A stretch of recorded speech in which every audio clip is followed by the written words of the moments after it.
Welcome to One Trinity Place in San Antonio, Texas, as we're here for another game between the UT Dallas Comets and the Trinity University Tigers. You see the UT Dallas lineup on your screen. Leading it off in center field will be Rexon, followed by Garza. Luke Finn, who's hit quite a few home runs, 7 on the season. Bivens at third base. Then followed by Landry at first, the catcher Fernandez. Coltharp DHing for the 4th consecutive game. Munoz at shortstop, and Brayshawn Savage making his first start of the series in left field. And pitching for the Tigers today, number 40, Jackson Tier, who comes in with unbelievable stats. You see them on your screen. 2-0 record and ERA of .56. Yeah, and I've been on Tiger Network since the spring of 2020. I've called a lot of baseball, but some spectacular moments across a lot of sports. Football game winners, some awesome basketball action in NCAA regionals. I just don't think anything stood up to the performance that we saw from Jackson Tier last weekend. He was as close to untouchable as you can get, and it's really stretched across both of his starts this season. He has taken it up a notch from last year's first campaign here in San Antonio. First pitch, and we're underway with strike one. Very difficult to take it up a notch from last season, the reigning SCAC pitcher of the year, but he's done exactly that. His last start, a complete game, tied the program record with 20 strikeouts, and he's ahead 0-2 here.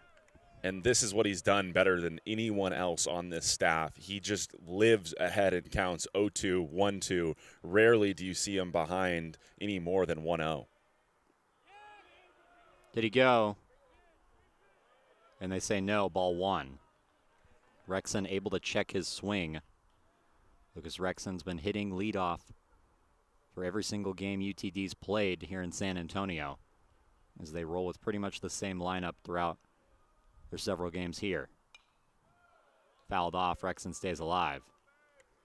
And this is the real question. This has been a very patient UT Dallas offense.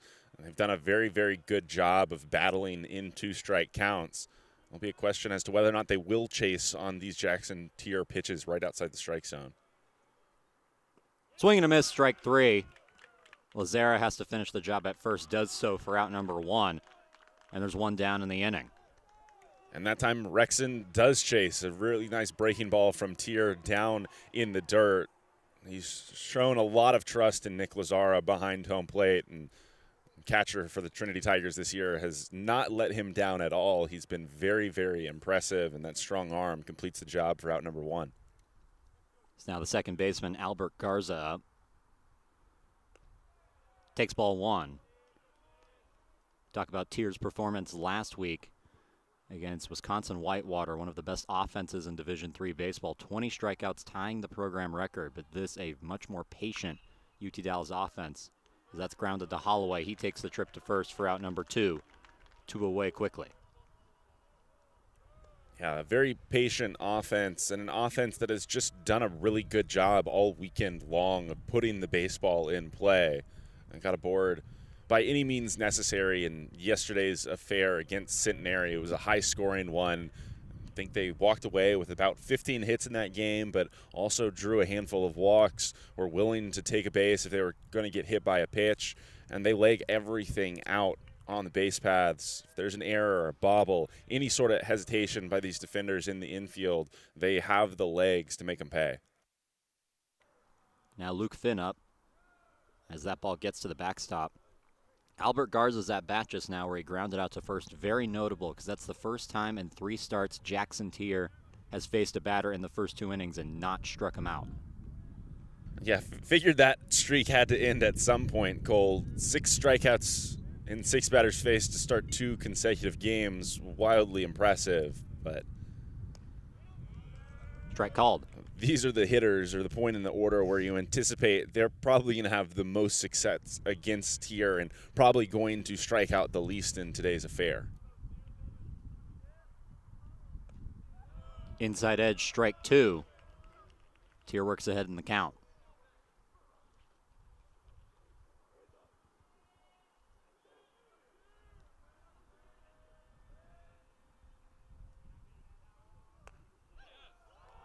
Doesn't get the call, as Finn will stay where he is. That's the spot that pitchers have liked here in San Antonio. It was a nice job from Lazaro right behind home plate. I think maybe just a little bit out of the zone, but his subtle frame job made it look really close. Swing and a miss, strike three. A 1-2-3 inning for Jackson Tier. He does it again with his second strikeout already as we head to the bottom of the first.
Bottom of the first as it's now the Tigers' turn to bat.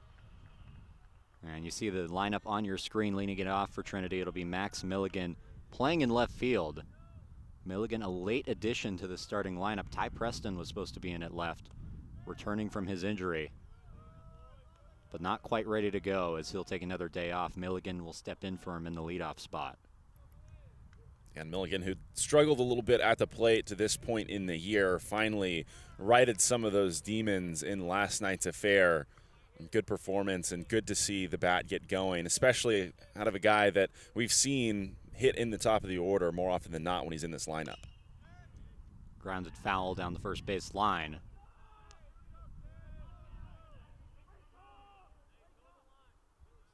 Milligan, 2 hits in yesterday's game, as you mentioned. Both of them just kind of finding the outfield grass. See if that gets him going. That's driven, but foul. He got a lot of that baseball. I think it's still going. Yeah, and we can see it a little bit easier on Tiger Network today. Fouled off again as Milligan stays alive. Yes, we're actually at the field today. On the roof of the Bell Center once again. Thrilled to be here. Very nice day out. I think around 60s, sunny. Can actually see what's happening, and that is amazing as that's grounded through the hole, past the first baseman, and Milligan's aboard with a leadoff single. Yeah, and Milligan's, maybe you can call it luck. Certainly good fortune continues. You're right. Those hits that he found in yesterday's contest, not the most sure base knocks, but considering the start he had to the year, felt like he deserved it. That one, a little bit more sure of it, just finding a way to sneak it through the right side of the infield. Gets past Landry over there at first for the Comets, and I think that's exactly what you want to see in last night's contest, just a way to finally get on and see if you can continue that good fortune. As Woodward drops a bunt, but it rolls foul. The first-year Caleb Woodward hitting second today, playing in right field, made his first start of his career yesterday. Went 3 for 4, earned his first career home run. And yeah, after that performance, Coach Scannell saying, yeah, he's not coming out. That is his spot in right field once again, hitting second like he did yesterday. Working with a runner on first and nobody out. Drops down the bunt. This time it stays fair. Throw to first, and the sacrifice is complete as Milligan heads to second. Yeah, and a little bit more pressure right there to get it down. He certainly has the speed. He's shown it to us on the base paths already here in the early going this season to beat a bunt out. And I think that first offering, that was his mindset. Put something down in a very difficult place to field and try and get all the way down to first to avoid an out on the board. But with one strike, he didn't want to see it go to his 2-strike count. Had a job to get done, and he did it right there. Now the catcher, Nick Lazera, hitting third as he has all year. Working with the runner in scoring position, moved over by the sacrifice bunt as Lazera takes ball one.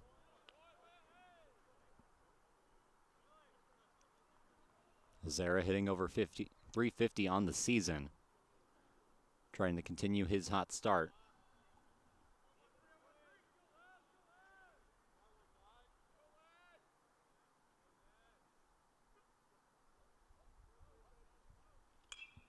Fouled off. That makes it 1-1. See Milligan over at second base bluffing like he's going to go. We saw a lot of that yesterday from these guys. Yeah, a Trinity offense that is very, very active on the base paths. What we've grown used to across the last 2 seasons especially. Grounded through the hole on the third base side. Milligan being waved around. Throw home, not going to be in time. And it's 1-0 Tigers. Lazera takes second off the errant throw. Yeah, and Milligan moving very, very well on this ball through the left side of the infield. Aggressive base running in the early going here in San Antonio. You could see a really nice secondary. That was the ball fouled off just a couple moments ago. You'll see this sneak through just past the outset dive of that shortstop. He's going all the way. Savage had a good opportunity on that one. The throw just continued to tail towards that Tigers third base dugout, and it made it a rather routine slide at home for Milligan. It's now the cleanup hitter, Christian Holloway, up. Holloway playing at first today. He rotates all around. Usually the DH, has also played third base this season. Works with Lazera on second in a 1-0 game. Pitch high and inside. Holloway 0 for 3 in yesterday's game with 2 walks.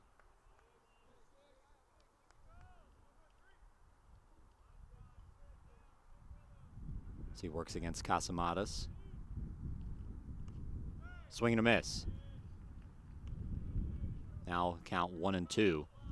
Holloway, no hits in yesterday's game, but the only RBI in the game before that against these UT Dallas Comets in a 1-0 Tiger win. RBI single through the right field hole. Fouled off, and Holloway will continue to work. Yeah, and I believe he did some damage in that game in a 2-strike count like he has right now. Not someone that you want to play with. He's very, very experienced at the plate. He's going to fight pitches off right around the zone and can make you pay if you make a mistake. Outside 2-2. A good take by Holloway. Yeah, a spot that we saw in the top half of the first inning that I think Jackson Tier would have liked, but the zone remains consistent right there, and Holloway draws even in the count.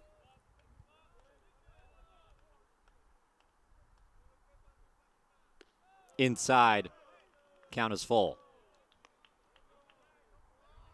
And a dangerous spot right here. We've talked about good walks and bad walks all weekend long, but now with first base unoccupied and a 3-2 count, you certainly don't want to make a mistake and leave anything right over the plate to Holloway right now.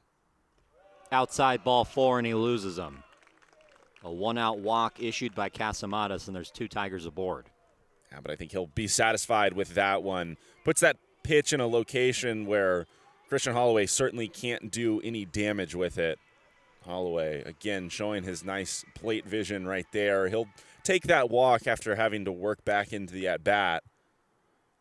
But for the Comets, they at least keep things at 1-0 here in San Antonio and now have a double play ball in the infield. It's now the DH, Alex Monson. Squares up to bunt, pulls it back. Loses the bat in the process. It's 1-0. Yeah, jumping out of there rather aggressively. Got in on his hands pretty quick. Not sure if we're going to actually see him try and put something down right here with an out already in the inning. That would put a lot of pressure on the man on deck, Colt Harris, with only 1 out to work with. Doesn't square up here and grounds it foul to make it 1-1. Yeah, not too surprised to see him pull back there and take an actual hack at things. Still very early in this one. Small ball not necessarily a necessity. I think that this offense is dangerous enough as it is, and Coach Scannell wants his guys to swing away early. Ahead of that, and it's 1-2. Monson working with Lazara on second and Holloway at first. Only 1 out in the inning. Tigers already up 1-0. Nick Lazara RBI single to bring Max Milligan in.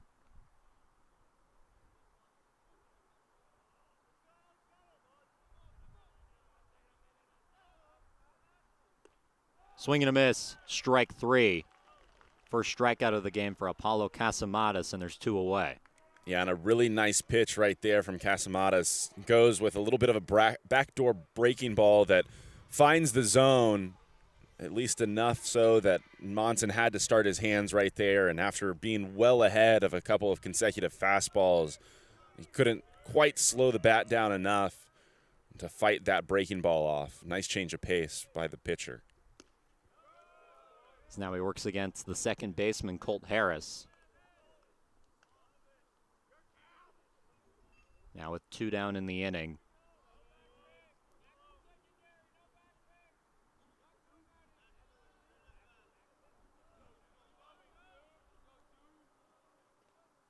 Swing and a miss.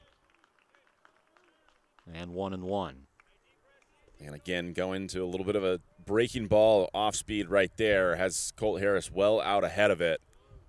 Trinity offense that largely that's been the case so far in the early going. Need to maybe take a step forward in that batter's box and just wait back to try and drive something the other way. There's strike 2. Casamadas trying to find a way out of this jam. He's already surrendered the first run of the game, trying to prevent any further damage. Swing and a miss, strike 3. And Casamadas gets out of it. Only 1-0 Tigers as we head to the top of the second.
Top of the second in San Antonio. Jackson Tier back on the mound for the Tigers. Had a 1-2-3 first as he faces the cleanup hitter, Dylan Bivens.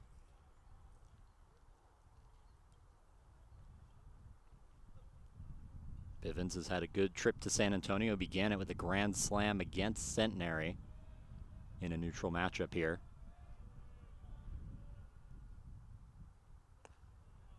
Strike called.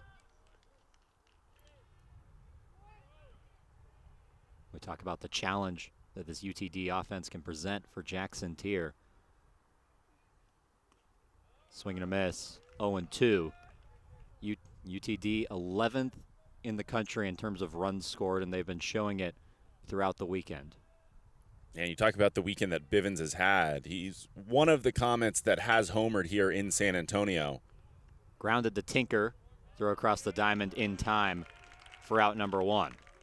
But largely it's felt like the power numbers maybe taking a dip here in San Antonio. I don't think the output in that category that we expected, but that has not in any capacity slowed their ability to score runs. They have done so in bunches this weekend.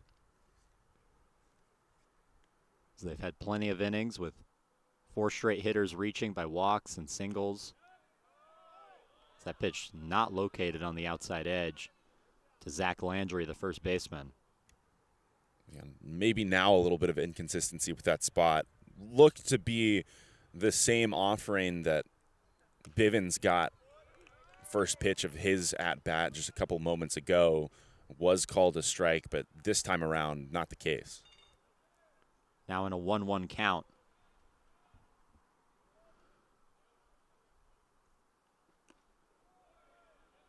Low ball 2. That pitch got in the dirt. But you talk about the lack of power. That grand slam by Bivens, the only home run hit by UT Dallas, came into the weekend with the 3rd most homers of any team in Division III baseball. Swing and a miss, strike 2. And while Bivens certainly is really no slouch up there from a power perspective, I don't think he is the guy that we expected to see leave the yard here in San Antonio this weekend. Outside 3-2, a rare full count for Jackson Tier. You're right, Luke Finn, 2nd in the country with 7 home runs coming into the weekend. He's come close once, but nothing over the fence yet. As that's grounded to short, Baker charges in and makes the throw for out number 2. Comets doing a much better job here in San Antonio today of just putting the baseball in play, but Jackson Tier proving that even if that's the case, the movement that he has, it's a pretty nasty breaking ball. He's also throwing a 2-seam fastball off it. Pretty much all of his offerings have very good movement. Grounded through, and it's a base hit. The first one Jackson Tier has allowed in the 2nd inning this season. And the Comets have a man aboard with 2 outs. And that time it came on what looked to be a little bit more of a flat pitch.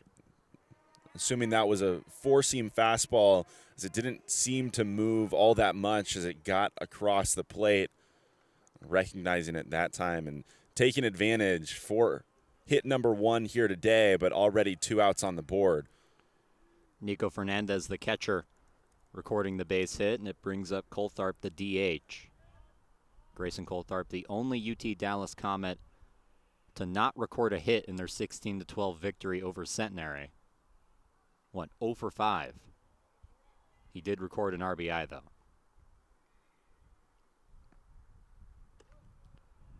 Inside, 1-0.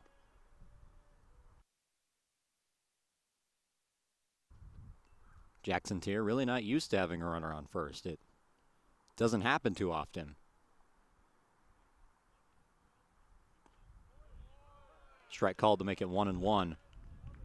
That only the 6th hit he's allowed in 3 outings. 4 hits last week against UW Whitewater, and only the 1 hit against Babson that came in the 5th inning.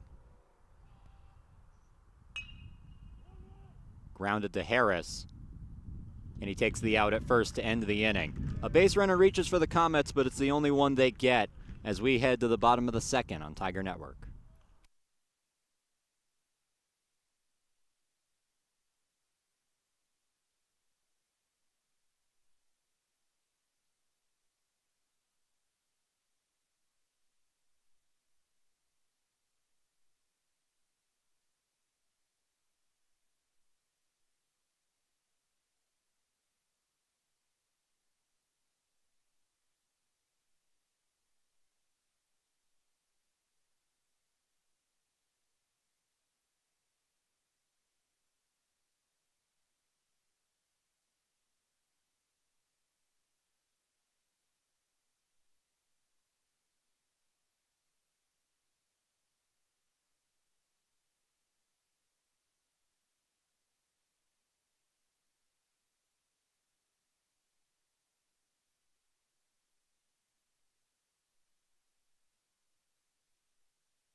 Bottom of the second on Tiger Network. Jack Peterson set the lead off this inning for Trinity against Apollo Casamatas. This is Casamatas' fourth start of the season. Comes in with a record of 1-0 and an impressive ERA of 2.7, one of UTD's better starting pitchers. This is Casamatas' second season with UT Dallas, as Peterson waves at that for strike one. Made an appearance here last year in a 15-2 win over Trinity in a midweek game.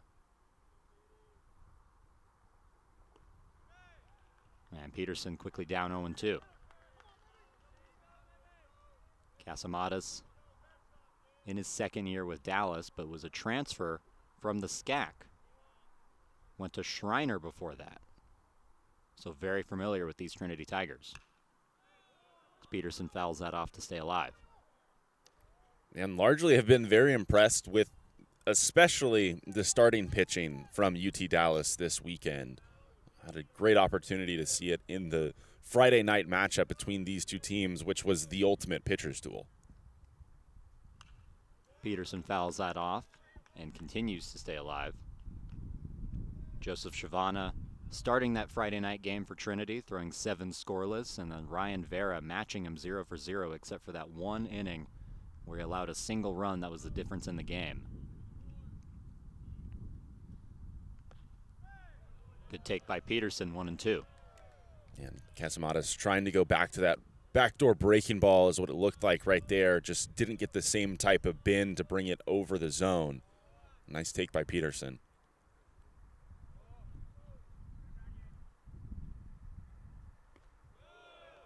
Low, and it's even at 2-2.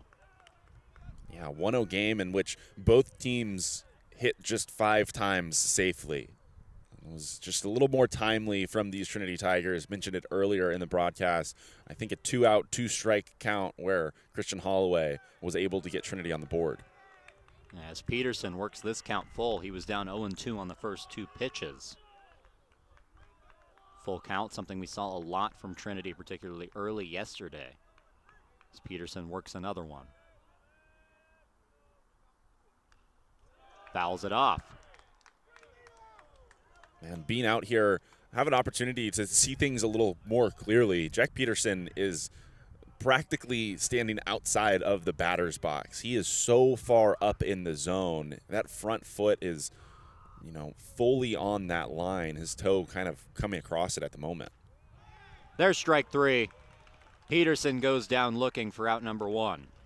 I think that's the risk that you put yourself at when that's the stance and positioning you want to take in the batter's box. He wants to take away that inside part of the plate, but if a pitcher can locate like Casamatas does right there, then it's going to be nearly impossible to bring that bat around and make contact with it.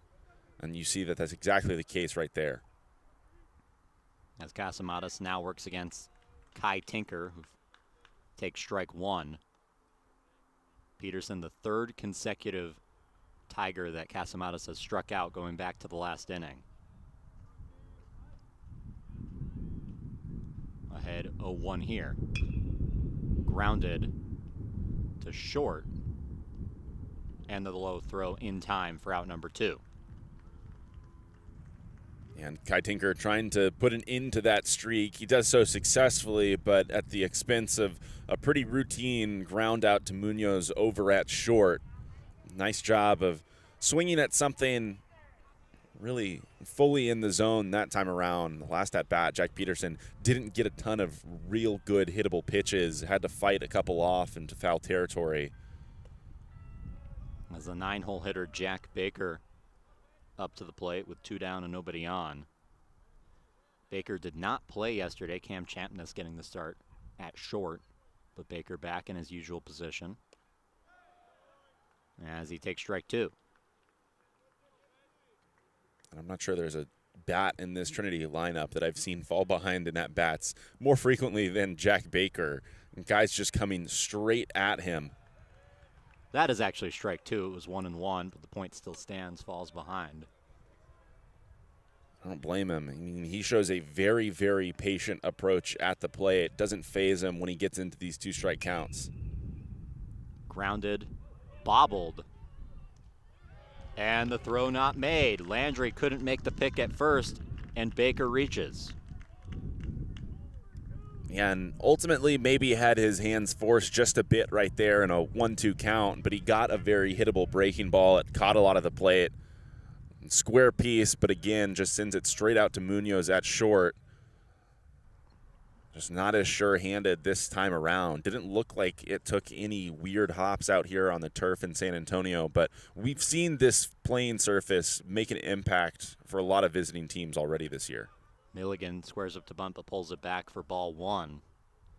Yeah, especially for teams that play on grass, they have a tough time adjusting to this surface. We saw Babson come in here first weekend of the year. They had batting practice before the series started, and they worked intensely on ground balls, trying to get a feel for the surface. But not every team has that opportunity, especially the local teams that are just bussing in. Milligan ahead 1-0. The leadoff hitter 1 for 1 with a single. Fouls that back near us, and it's 1-1. And this is the spot where Trinity was able to scratch a run their last time out against these Comets. A 2-out situation. Very good job again by Christian Holloway. But with 2 outs on the board already, your 1-2-3 hitters at the plate, on deck and in the hole. Wouldn't be surprised to see Jack Baker go as he does. Baker goes, the throw gets into center field, and he's going to stay at second base. Thought about third, but that would have been unwise. Now a runner in scoring position. Yeah, and with 2 outs, now a ball put into play likely brings him home. For Milligan at the plate right now, 1-2 count. Approach changes just a little bit. Need to shorten up and be willing to use the entire field. He's been a guy that when he's at the plate, more often than not, we see him happy on the pull side. Swing and a miss, strike 3. As Casamatas gets out of it. End of 2, we head to the third in San Antonio.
Top of the third in San Antonio, Jackson Tier back on the mound, still working with a 1-0 lead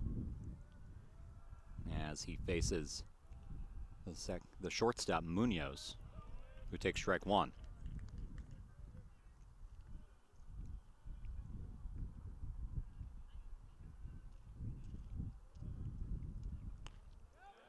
Did he go? Yes, he did. And really, this is the part of the order that I think you're going to see Jackson Tier do what he does best. You get these guys to chase outside the zone with a little bit more frequency than you'll see out of those 1 through 4, 1 through 5 hitters.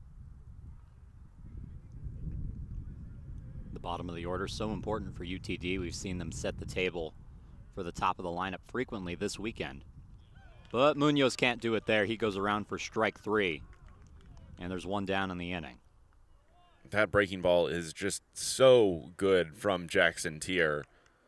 Such movement on it. Big sweeping one that time. Starts it in the zone, that down and away portion of the plate. Munoz thinks it's going to be a strike all the way, and then it just dies all the way to the turf. Swing and a miss from Brayshawn Savage, making his first start of the weekend. You know, we talk about the strikeouts for Jackson Tier, 34 through 2 games. But you brought up an interesting point. He just doesn't walk people very much. Yeah, you mentioned the last half inning. UTD able to get the 6th hit of the year off of Jackson Tier. That's, not a high number in its own right, but when you can keep your whip down by just allowing the one free pass so far this season, then you're really going to have tremendous, tremendous success. He's actually making guys beat him. Savage held up, and it's 1-2. Inside 2-2.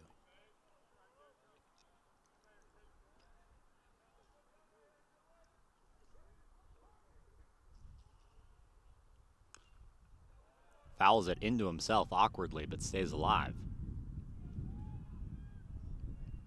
And again, a situation where Jackson Tier was maybe at risk of falling behind. Could have gone to 3-1 right there, but just pumps another strike into the zone and gets back even at 2-2. And strike 3, inside edge. Savage goes back to the dugout with out number 2 and nobody on. Yeah, as Savage stalks off the field, he just shakes his head a little bit. I don't think he liked that call on the inside part of the plate, but Jackson Tier with front door breaking ball that time leaves him frozen with a bat in his hands. He showed a willingness to swing, but absolutely nothing you can do with that pitch. Is now the leadoff man, Lucas Rexon, back out there. Rexon, a strikeout victim of Jackson Tier in the first inning. So now he sees him for the second time.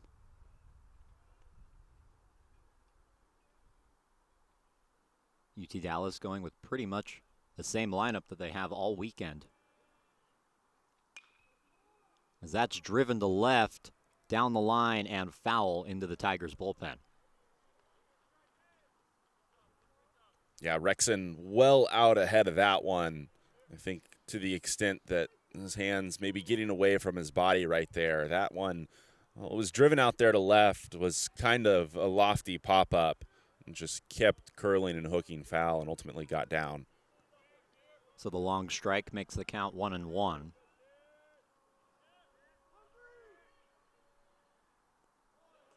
In the dirt and away for ball 2. We'll have to see if the Comets can have any more success against Tier now that they're seeing him for the second time. It hasn't helped other teams, but maybe with their patient approach, they can work some long counts at least. Strike 2. And coming back after something that we don't see very frequently, that last pitch getting away from him quite a bit. Seen him change the baseball out a couple times in this at-bat, go to his rosin bag right before that one. Swing and a miss, strike 3. And that ends the inning. Tier strikes out the side as we head to the bottom of the third.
Bottom of the third in San Antonio. The leadoff man in this inning, Caleb Woodward,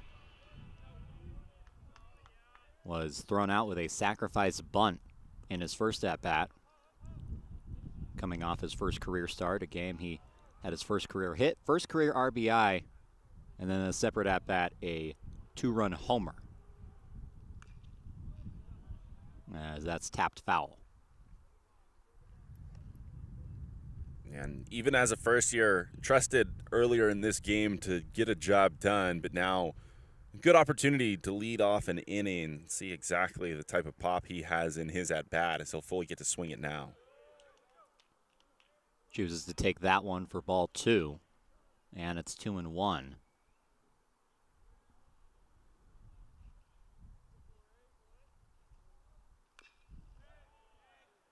Now 2-2. And really outside of the beginning of this game, Casamadas has settled in very nicely for UT Dallas on the mound. It took that sacrifice from Woodward to put a runner into scoring position and ultimately notch that first mark of the game for these Trinity Tigers. You know, maybe Coach Scannell hadn't opted to run with a little small ball early in this game, we might not have this Trinity advantage that we see at the moment. Chose to work a runner in scoring position. It worked out for him. Now 2-2 pitch.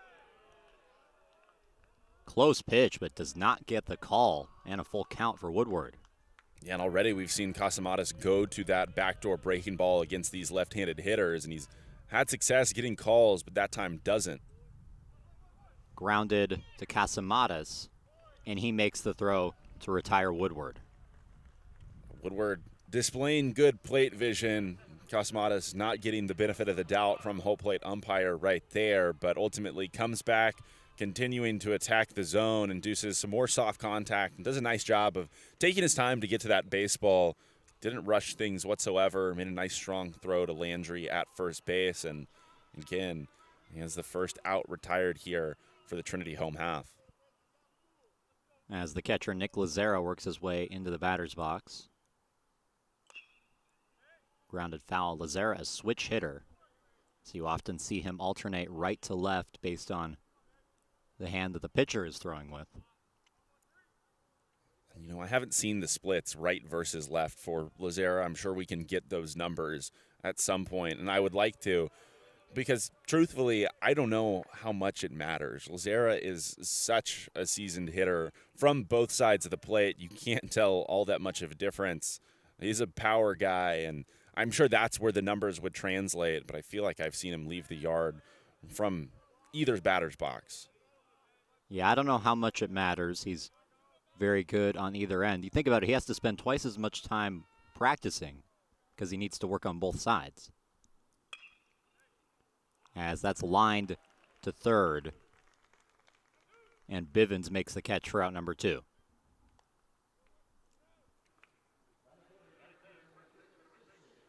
That time showing his willingness to use the entire field. One of the things that impresses me the most out of him, I think that's the approach that you have to take as a guy that is a switch hitter. It makes you incredibly dangerous, but I think it's a hard line to toe as someone that has a lot of pop in his bat. You can go up there and try and swing and stay to your pull side each direction, but no, he's just trying to get on base any way he can for this offense. As Christian Holloway, the first baseman, up. And that's even at 1-1. Holloway walked the first time he was up, also walked twice yesterday.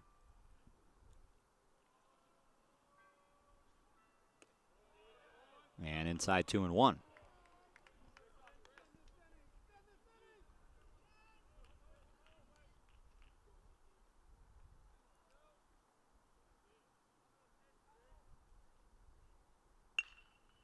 Grounded to short and through. The first hit for Christian Holloway of the day, and the Tigers have a runner on with 2 down in the inning. Yeah, and Munoz playing over there at short was drifting over, trying to get into the hole to field this one cleanly. Might have gotten a little bit of leather on it, but I don't think it would have made any difference had he kept it in the infield. Would have been a very, very difficult throw from deep in the hole, and ultimately Holloway extends the bottom of the third a little longer for this offense. As it brings up the designated hitter, Alex Monson, 0 for 1 with a strikeout. And he takes strike one.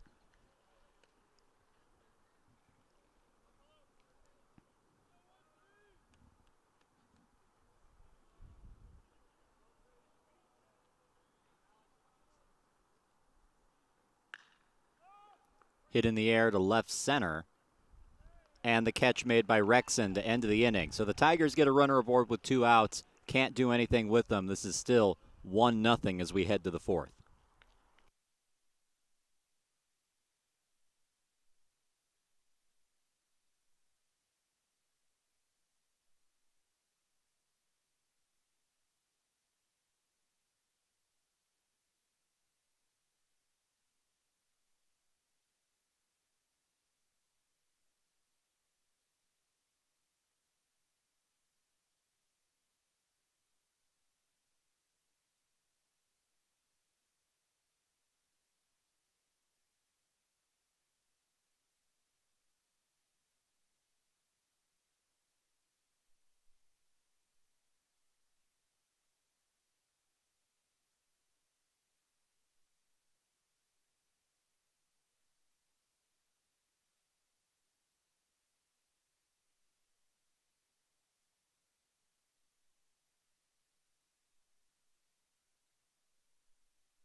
Welcome back to the campus of Trinity University, where the Tigers lead the Comets 1-0. Jackson Tier back on the mound as he faces the number 2 hitter for UTD, Albert Garza, who takes strike one.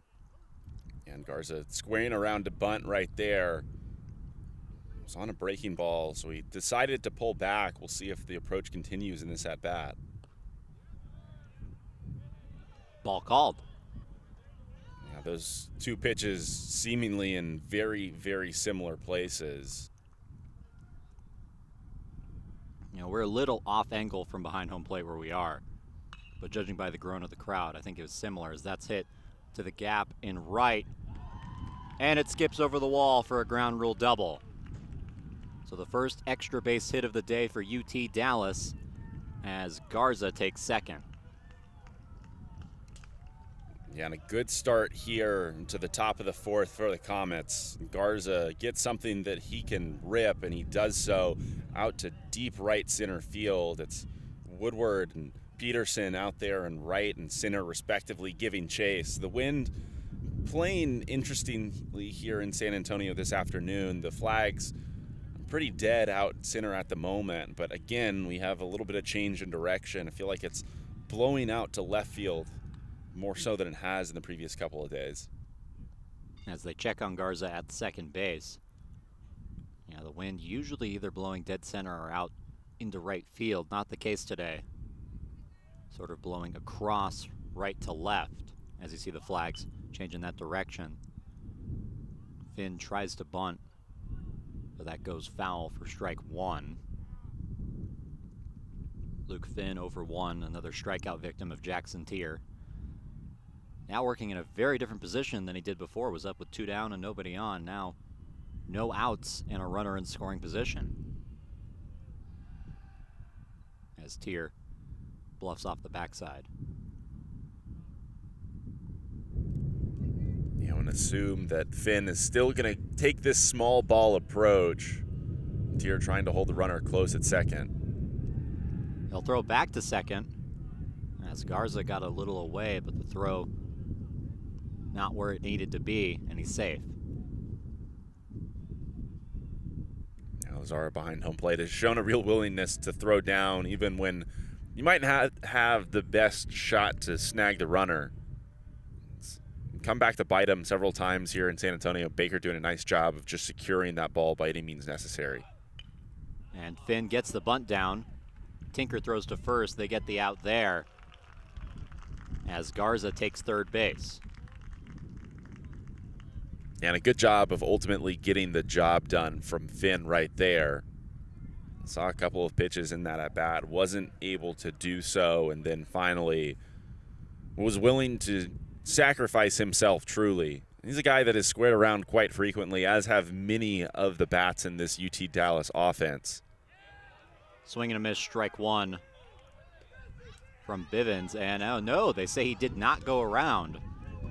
That looked pretty clear from our angle that he went, and the fans behind home plate agreeing. But it's 1-0. Went that time, 1-1. Yeah, and the same thing right there. Coach Dave Smith livid in the dugout at the moment, letting the home plate umpire have it. So now in a 1-1 count. Grounded to Tier. Runner stays at third, and they get the out at first. Good job by Lazera to hold him.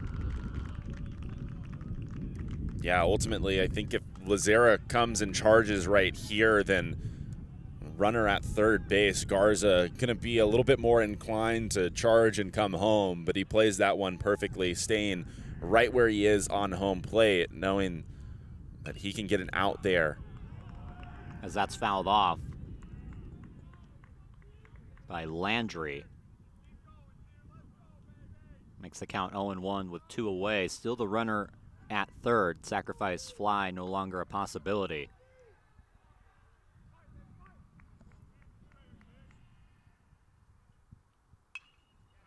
Hit hard but foul again, and Tiers ahead 0-2.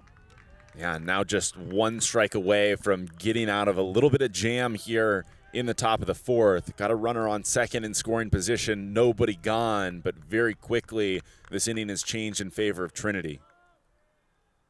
Swing and a miss, strike 3, and Tier gets out of it. The Tiger dugout fired up as they welcome him back. We head to the bottom of the fourth on Tiger Network.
Second baseman Colt Harris set to lead off the bottom of the fourth for the Tigers, who find themselves ahead 1-0.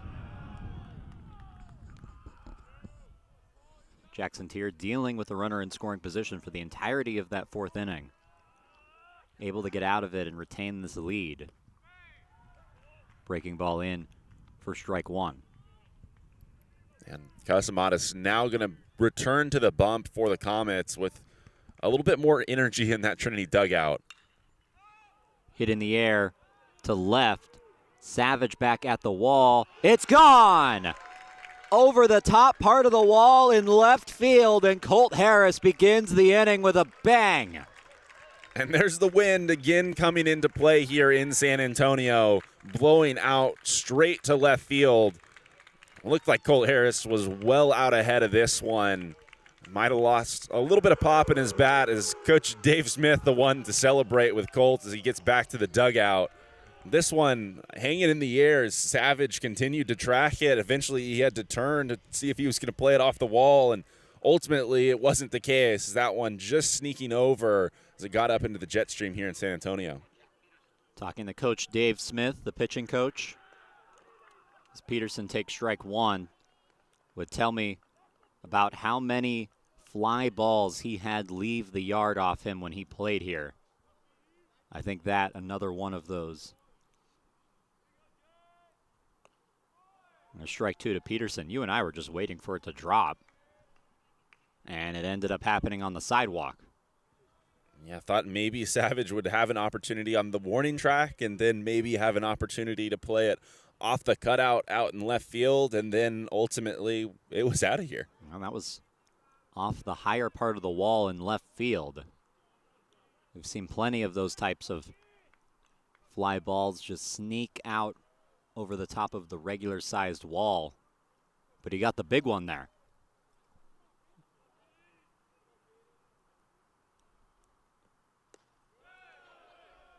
Ball called high. It's 1-2 to Peterson. Now 2-0 Trinity due to the Colt Harris solo home run.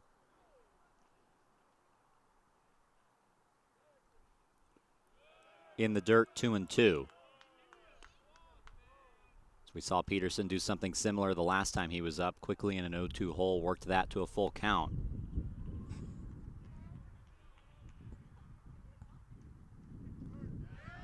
In the dirt, full count again, and it looked like that got Fernandez, as he will slowly get up. He's going to have to walk that off. Yeah, and it looked like a couple of pitches down, consecutive offerings from Casamatas. The turf taking effect here in San Antonio is that didn't really have the bounce on it that I feel like he anticipated. It stayed pretty low, and yeah, unfortunately for him, got him where there wasn't any protection that time. Fernandez back and ready to go. Seems like he's okay. The wind just swirling here. You might be able to hear it through our microphones. Those flags coming in from center field now, so the wind is switched. As that gets Peterson, he'll take first base. And it feels like literally moments after that Colt Harris home run, the wind, of course, has changed direction. All of a sudden, the wind coming in from center, the opposite direction from where you usually see it, and it's continuing to shift here. Yeah. So you might just have to catch it at the right time. It was blowing out during that Colt Harris at bat. Felt like immediately after the fact it totally died down, and then Jack Peterson stepped into the batter's box and it started to blow in. So Peterson takes a spot at first base. Tinker pulls his bunt back for ball one. We've talked about it frequently. Peterson loves to steal, and when he does, he usually isn't caught. 2 stolen bases in the game against Centenary yesterday. He's had 4 in the last 3 games. Pulls back the bunt for strike one.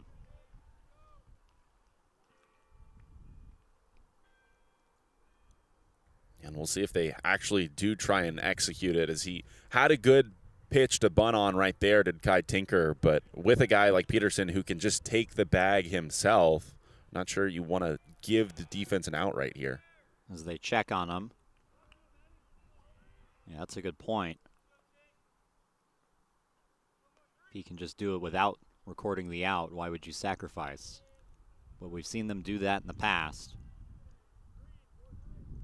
Peterson does go, throw to second, slips away, and Peterson's safe. That one might have gotten him. Yeah, I think you're right, Cole. This one, a very, very strong throw by Fernandez behind home plate. I think that they were anticipating something of the sort. Not a true pitch out, But a fastball delivery from Casamatas right there, exactly what you want to throw on as a catcher, especially something a little up in the zone like they got. Unfortunately for them, Munoz just unable to hang on at second because I think he could have applied the tag. Hit in the air and caught by the second baseman Garza for out number 1. Peterson remains at second base. A good thing he went. That could have been 2.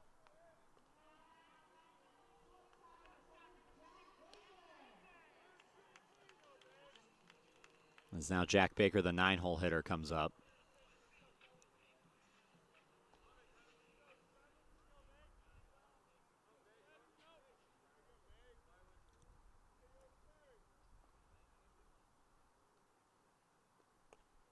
Takes strike 1. In the times we've seen Peterson take second this weekend, he's also taken third. We'll see how aggressively they want to play that given how close that last one was.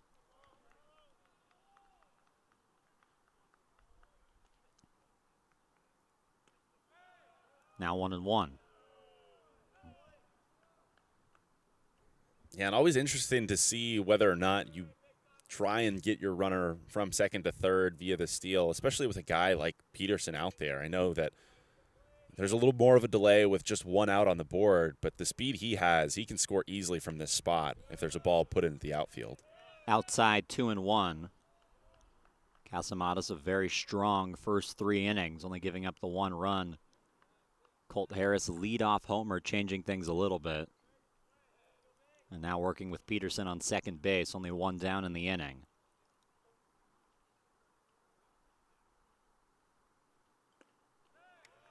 Foul tip, strike 2.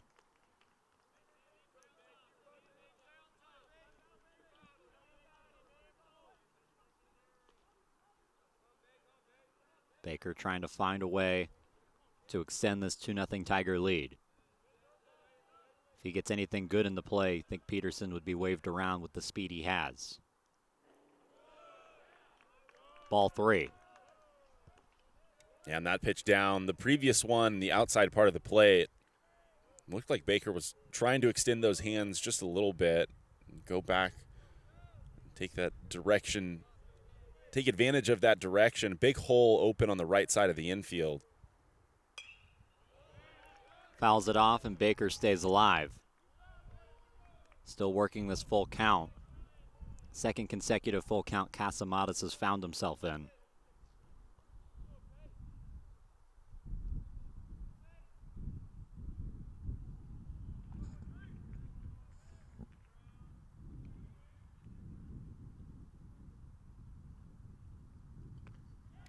Foul tip, strike 3. And Baker is retired for the second out of the inning. Yeah, and felt like Baker was trying to take advantage of the runner in scoring position right there. A couple of pitches on the outside part of the plate that were borderline strikes. Understand why he offered at him, but perhaps the approach of going the other way and giving Peterson a very good opportunity to score from second was in his head. Is exactly what you have to do with those type of pitches. Just couldn't get enough barrel on the baseball. A couple of foul tips into the glove and just one at bat. So now the leadoff man, Max Milligan, up 1 for 2. He's singled and struck out. He's also scored a run. Squares up to bunt, pulls it back for ball 1. They either must be showing it or they are pretty confident he's going to reach because there's 2 down in the inning.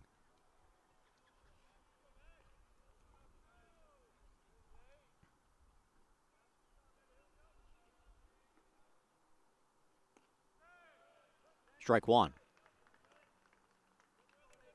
I mean, with 2 down here in the inning, you see him pull it back that time.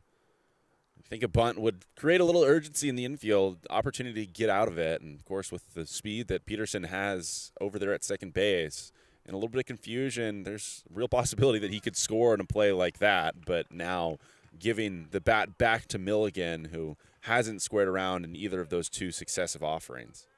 Both of them strikes to make it 1-2. Still working with Peterson on second, 2 down in the inning.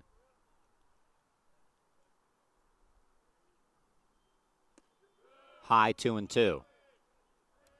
And this is really the spot that Casamatas has liked to go to that backdoor breaking ball. He's used it very well against these left-handed hitters. And 2 strikes on Milligan. Perfect time to do so right now.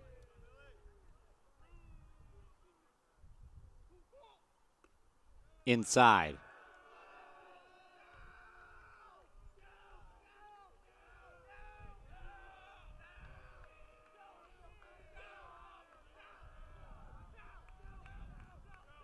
Two outs, a full count.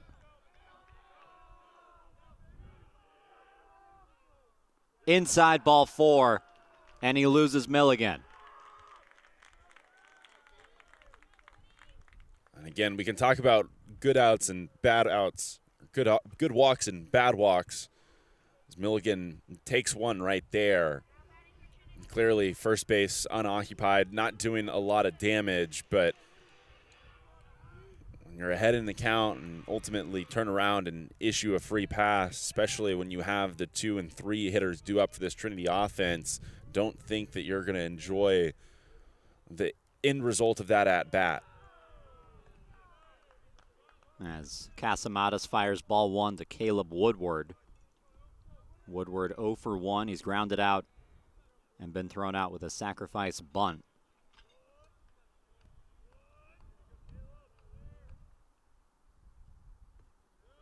In the dirt, ball 2.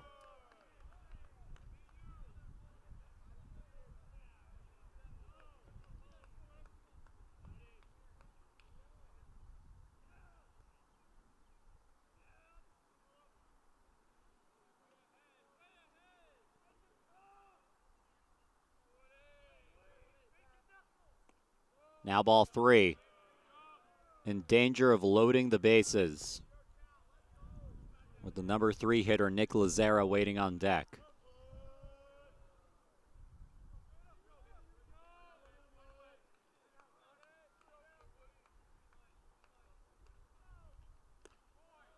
Strike called.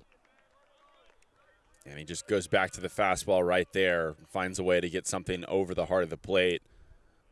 Hopefully reestablishes that release point for himself as he's struggled in the last couple of at-bats. High number of balls.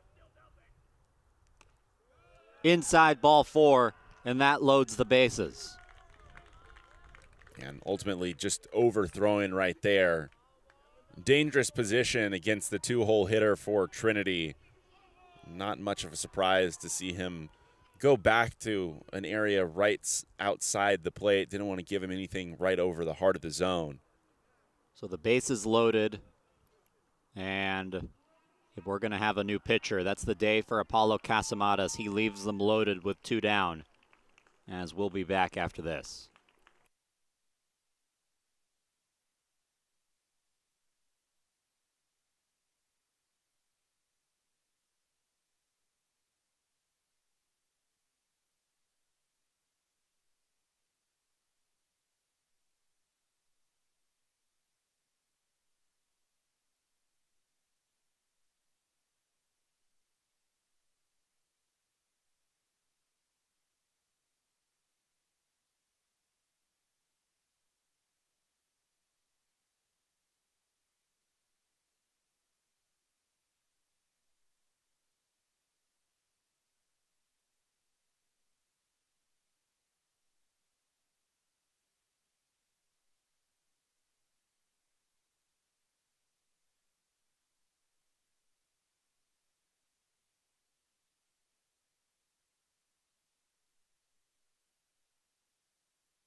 New pitcher for the Comets. It's Caleb Vuno, the senior from Lewisville, Texas. Comes in with a 1.8 ERA and all ASC honorable mention in 2023. As he fires strike one to Nick Lazara, one of the more dangerous hitters in this Tiger lineup, comes up with the bases loaded. Trinity already up 2-0, a chance to extend the lead with 2 outs. That's low, 2-0. You think about how this has happened. The Tigers' first 2 batters retired to make it 2 down quickly. Peterson aboard with a hit by a pitch. Milligan aboard with a walk. That's fouled off. And Woodward aboard with a walk to load the bases.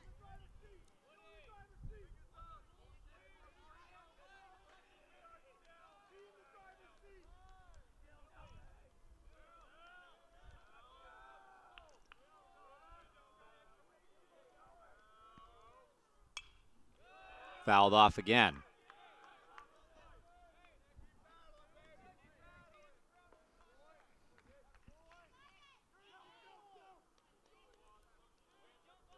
Tigers had the bases loaded several times yesterday. Mixed results. Lazara trying to put some runs across. Swing and a miss. Strike 3, and that ends the inning. Vuno gets out of the jam, thrown in with the bases loaded. He keeps it 2-0.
Top of the 5th, and San Antonio. Jackson Tier back on the mound to face Nico Fernandez, the catcher. Tier is allowed 2 hits today. Fernandez has one of them with a single as he takes ball 1 outside. Luke, Tier was in the dugout for quite some time. The Tigers getting a home run, leaving the bases loaded as well. What impact do you think that has? I mean, clearly it has some sort of impact. I remember yesterday when Joseph Shavana joined the broadcast, he talked about his Friday night start. And late in that game when Trinity had an opportunity to extend their lead further, I think it was maybe the bottom of the 7th, that they had an opportunity, several runners in scoring position. One of the longer breaks he had, he certainly said that that played an impact on him. I imagine it's the case here for Tier as well. As he falls behind 3-1 to Fernandez. But also a differential, still much earlier in this game, and realistically, most of his deliveries so far have been of a lower intensity. Grounded to Baker at short. He fires to first for out number 1. We're going to have a conference here. Fernandez calling for catcher's interference on that one, and the home plate umpire coming out. He didn't call anything right off the bat. Ultimately, they're going to say no catcher's interference. You see the ump make the out signal. Fernandez staying at first, though. think still objecting to the call. Now Coach Shoemake's going to come out and do the same. Yeah, ultimately, I cannot really imagine the uproar that we would hear from that Trinity dugout had there been a catcher's interference ruling confirmed.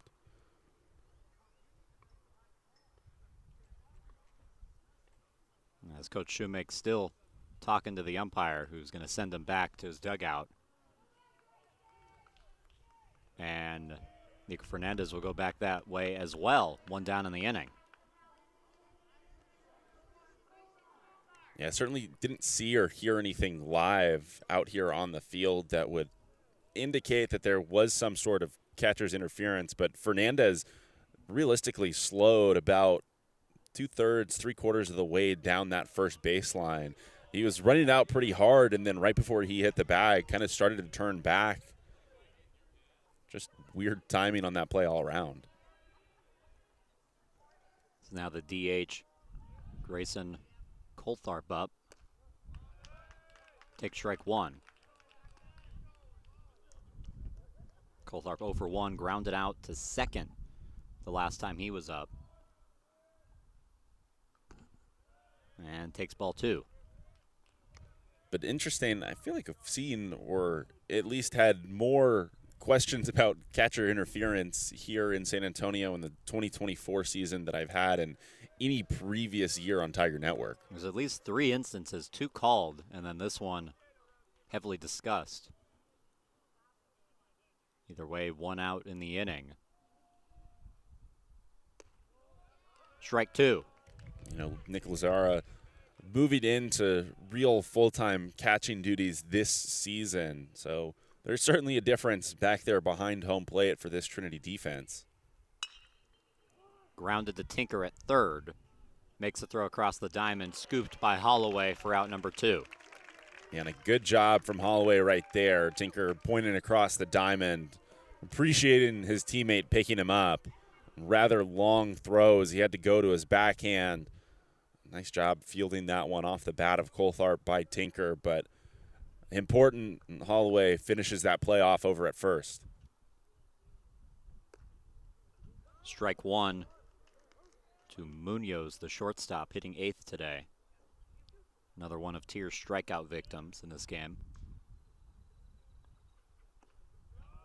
Strike 2.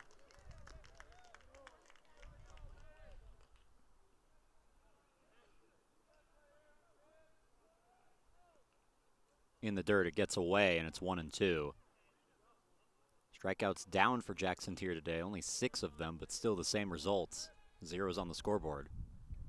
And Munoz taking a turn back to the home plate umpire. Jackson Tiers quick pitched a couple of times here in San Antonio this season, and Munoz certainly didn't like it there.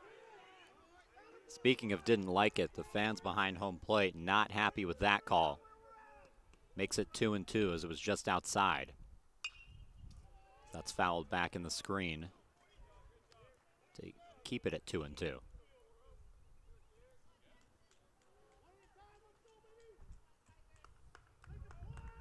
Tier trying to work a 1-2-3 inning. Swing and a miss, that's strike 3. The 7th strikeout for Jackson Tier as we're through the top of the 5th. Tigers up to bat when we come back in San Antonio.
Bottom of the fifth on Tiger Network. Christian Holloway leading things off, and he hits it through the hole on the third base side. His second base hit of the game. Yeah, and almost a mirror image of the first time around. Again, grounding one through the left side of the infield, wasting absolutely no time here in the bottom of the fifth to get leadoff runner aboard for Trinity. As now the DH, Alex Monson up. He's 0 for 2 today. Struck out and the rare line out to center.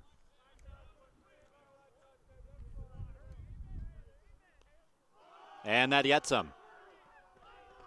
Alex Monson hit by a pitch, and the first 2 runners aboard for Trinity. And that one, a tough one. I think Monson maybe having a tough time recognizing it out of the hand.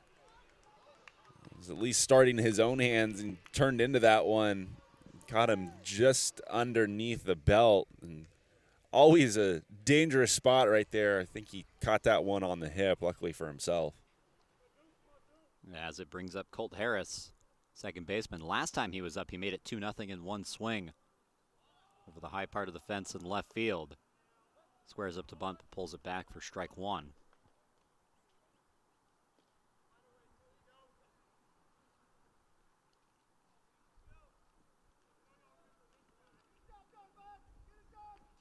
Harris, the starting second baseman for the 2022 team that went to the World Series. Swing and a miss, and it's 0-2. Talk about all the guys offensively that left from that team that scored about 10 runs a game. But Harris a part of that squad. An underclassman starting at second base. Grounded to third. They'll take the force out there, and they get the lead runner as Harris is safe.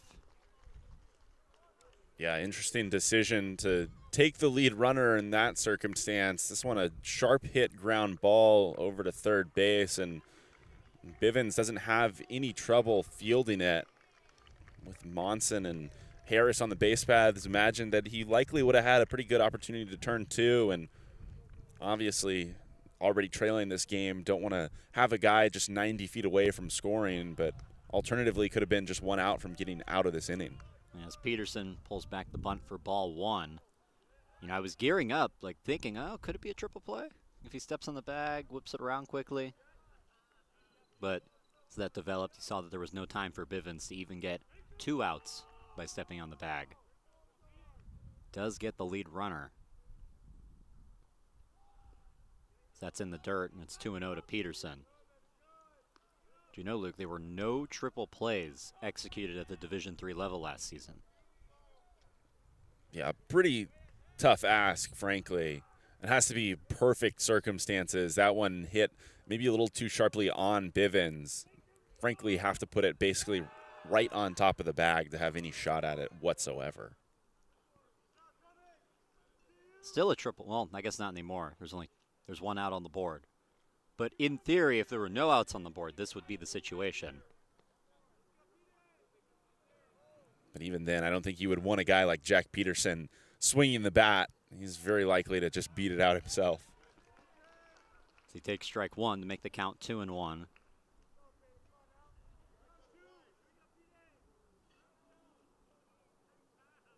Caleb Vuno still on the mound. Works with 1 down as they allowed the first 2 base runners to reach.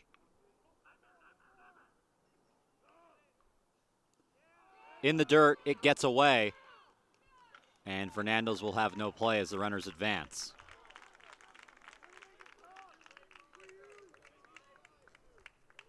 Yeah, and Fernandez is doing everything he could behind home plate right there. He's worked very, very hard for this Comet defense over the course of the past several days here in San Antonio. That one just taking an unfavorable skip to the right side of home plate, making it an even longer throw for him down to third. And ball 4. Close pitch, but he loses Peterson, and for the second consecutive inning, the bases are loaded for Trinity. Yeah, and it was a long look in after the fact from Vuno. I think he really liked the spot that he hit on the inside part of the plate right there. I don't entirely blame him. Jack Peterson went down looking on a pitch in a similar location. He's a guy that hugs that inside portion of the plate, which makes it a difficult read for the home plate umpire. Bases loaded once again for the Tigers. Kai Tinker going to get the opportunity. He's 0 for 2. He's lined out to second and grounded out to short.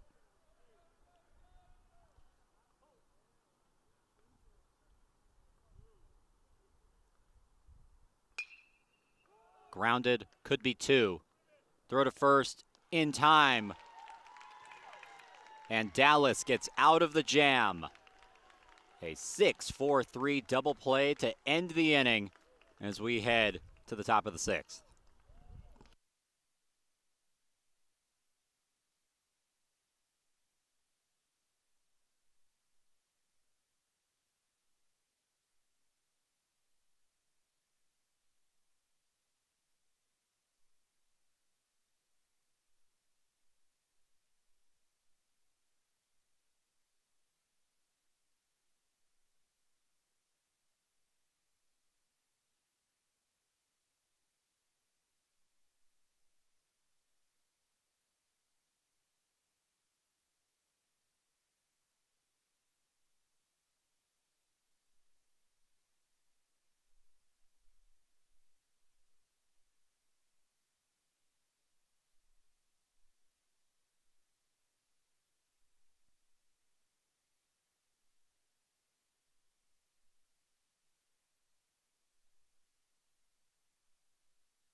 Top of the 6th in South Texas as Brayshawn Savage set to lead things off against Jackson Tier. Comets still in a 2-0 hole as he takes strike 1.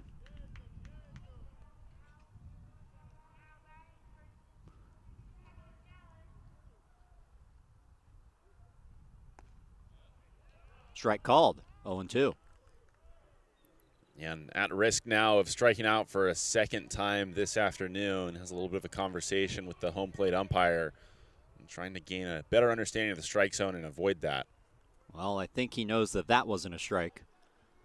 That skips in the dirt for ball 1.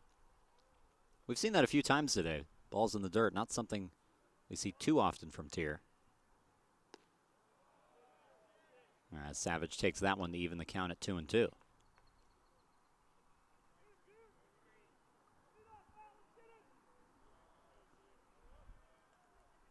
Swing and a miss, strike 3.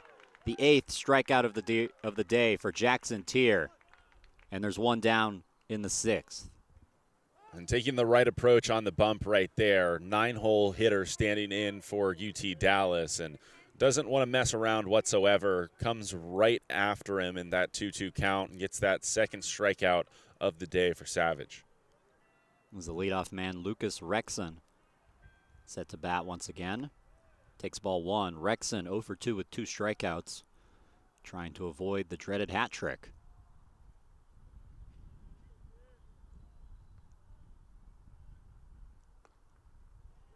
Now ahead 2-0.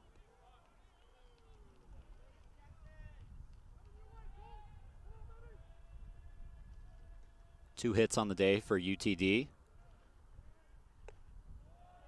No walks, but 3-0 count for Rexon, trying to get the team's first. And Tier, not something you want to see right here. Tier holding his arm as Coach Smith is going to come out to check on him along with catcher Nick Lazera. Well, you knew it was uncharacteristic for Tier to be in a 3-0 count, and now maybe seeing why.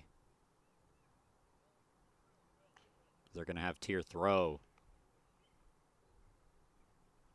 And something's not right. He's going to come out of the game. So a pitching change due to injury in San Antonio, as we'll be back after this.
Back in the top of the sixth, Jackson Tier exiting this game with an injury.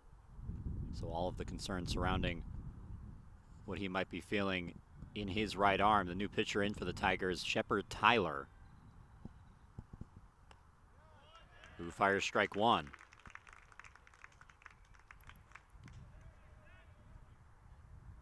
Tyler, a first year, who has thrown this weekend. That's hit high in the air to shallow right. Harris makes the catch in the outfield grass.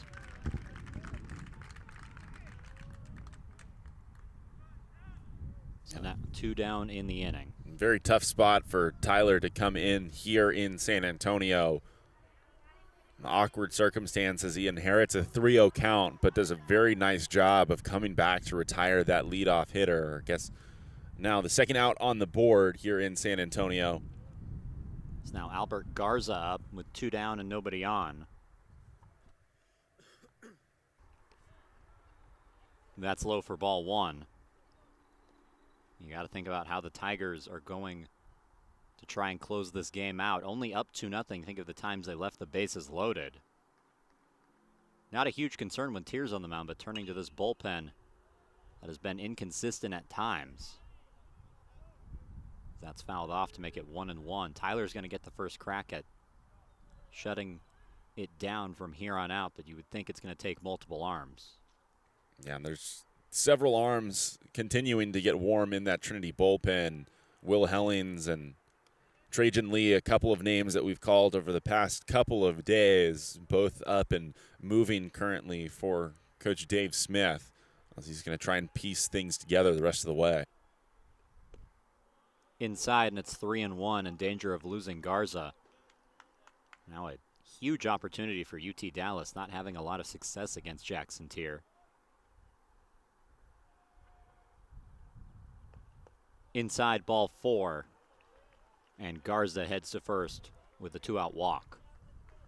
And Garza now on for the second time this afternoon. A dangerous spot in the order right here as he gets aboard and continues to pass this baton as part of a 2-out rally. Now Finn stepping into the batter's box right in the heart of the UT Dallas order. Luke Finn, we've mentioned this at the top of the broadcast, 7 home runs on the season. They take strike 1. Hasn't had one in 7 games, though. All of them coming pretty early in the year. Now works with a runner on first and 2 outs. Ahead of that one, and it's 0-2.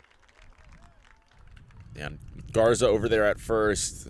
Got an interesting secondary. Certainly has to think about trying to get into scoring position with 2 outs, but now this opportunity waning for the Comets. Grounded up the middle to Baker. They go the short way to end the inning. Tyler gets out of it. Still 2-0 Trinity as we head to the bottom of the 6th.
Bottom of the 2nd on the campus of Trinity University. Jack Baker, the 9-hole hitter, set to lead things off for the Tigers. Now without their ace starting pitcher, Jackson Tier, who left this game with an injury. And Luke, you would think the pressure mounting a little bit for Trinity to add on to this lead. Yeah, certainly would like some more run support. I think when you think about it in the context of this game, they've had opportunities, and it hurts to have left 9 runners on base to this point. But also, it's a team that's in the later stages, and it feels like at the moment there are quite a few arms available to pitching coach Dave Smith. As we mentioned in the last half inning, Trajan Lee and Will Hellings both up and warming, Lee having thrown, I believe, 2 innings in yesterday's affair.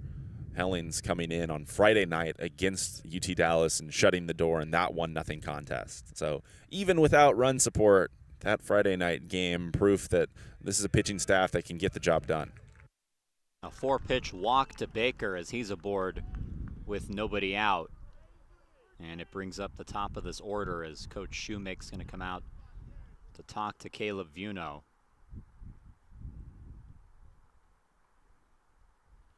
And we'll see if this is just a chat. Apollo Casamatas started this game. Vuno coming in relief of him. And this will be a change as we take a break in San Antonio.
Welcome back to San Antonio. Dylan Hughley enters the game for UT Dallas, trying to hold this 2-0 deficit with a runner on first and nobody out.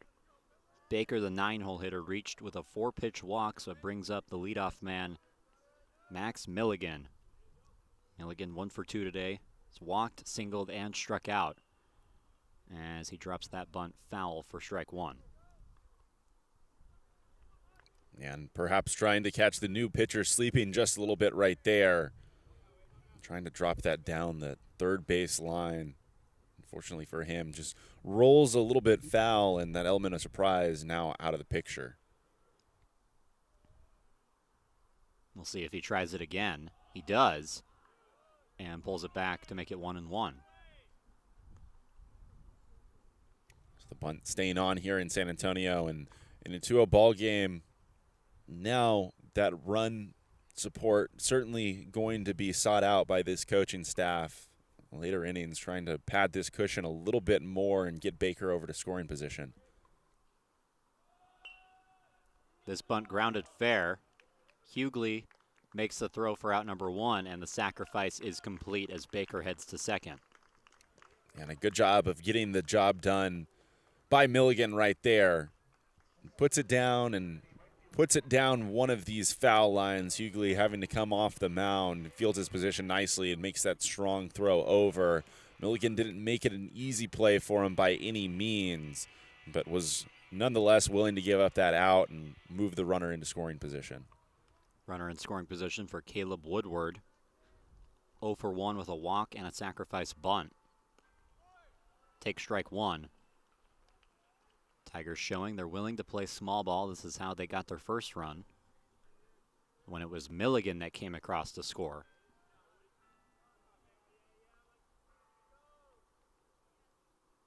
So now Woodward will try to bring Baker in.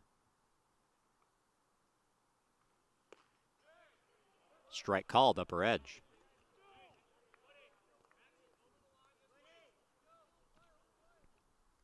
So now an 0-2 pitch.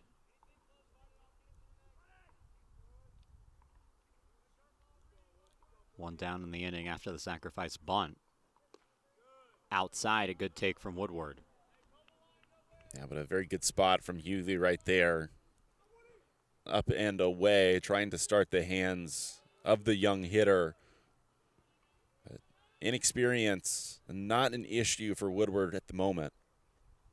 Swing and a miss, that's strike 3. And there's 2 away. Did a nice job of laying off of the pitch just outside the strike zone. Left to right perspective looked like it was a little too far out of his reach. Hughley making an adjustment. This one, in that upper part of the strike zone, forces Woodward to swing the bat and pitch up in the zone. He just can't quite catch up to it. So now Nicholas Lazara up for the 4th time today. He's 1 for 3. He singled his first time up. Has yet to reach since that. Take strike 1. 2-out RBI opportunity for Lazara. Baker's still waiting on second. He was the leadoff man. He reached with a walk.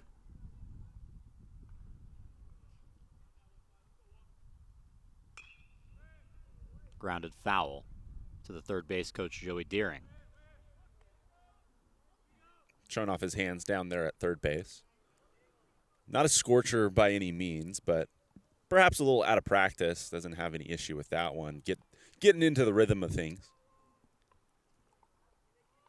Now 0-2. Taken high.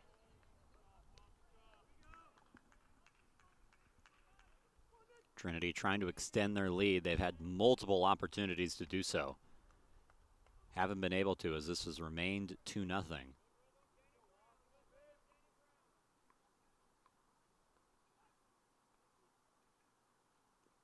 In the dirt, it gets away as Lazara takes ball 4. Baker unable to advance.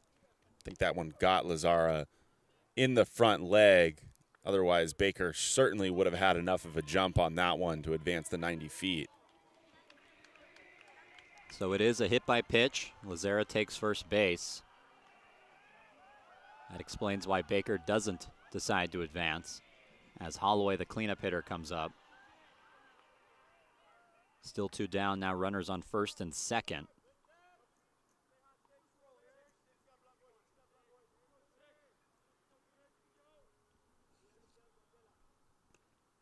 Taken outside, ball 1. Holloway 2 for 2 today. He's walked, singled, and singled. A base hit here could make things interesting for Trinity.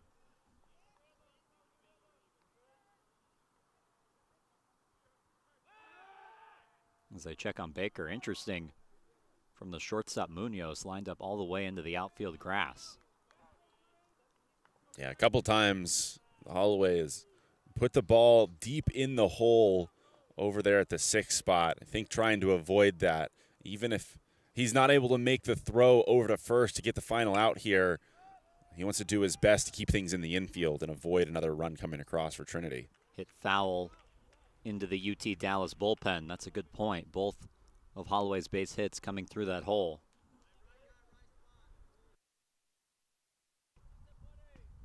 That is an interesting shift. I think that's illegal in Major League Baseball, right? Yeah, I think technically need those feet in on the infield dirt. Swing and a miss. And it's 1-2 to Holloway.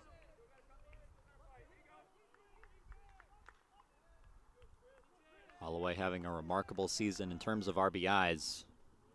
Already over 2/3 of what he had the entire last year, counting postseason play. Grounded up the middle and through for a base hit. Baker being waved around. He's going to score as it's 3-0 Tigers. An RBI single for Christian Holloway. And what a piece of hitting from Christian Holloway right here.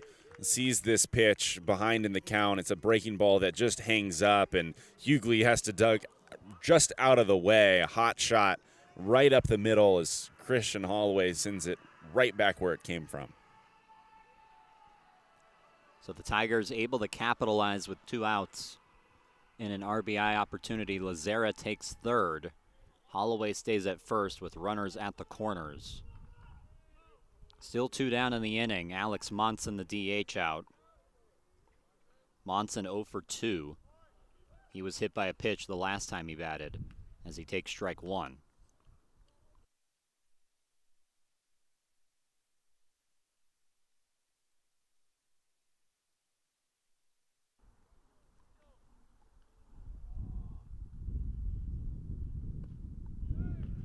Strike called. Outside edge, and it's 0-2 quickly for Monson.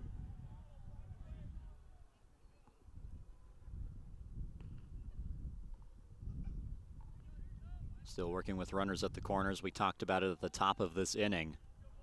More pressure on the Tigers with the exit of Jackson Tier to extend the lead as Monson stays alive. Yeah, but certainly up to the task. They've answered. Scratch another run here in the bottom of the 6th, making it a 3-0 ball game. A little bit more comfortable. Shepard Tyler came into this game and shut things down in the top of the inning. In the dirt, gets away, but not far enough for Lazera to score. As both runners stay put, a good job by Fernandez to get back to the ball.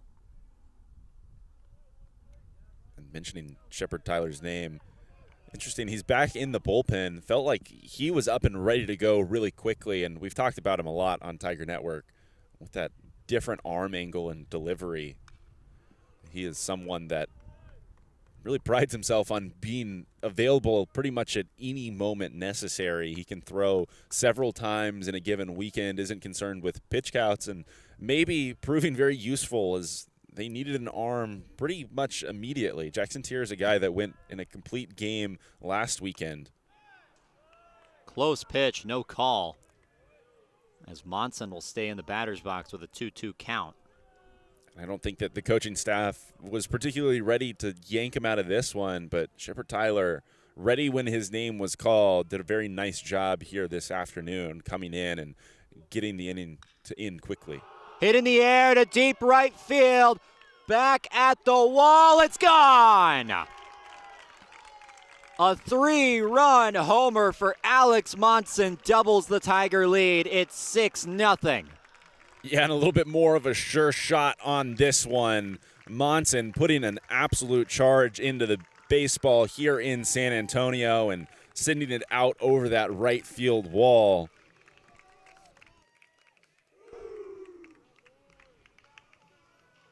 Monson, the designated hitter today.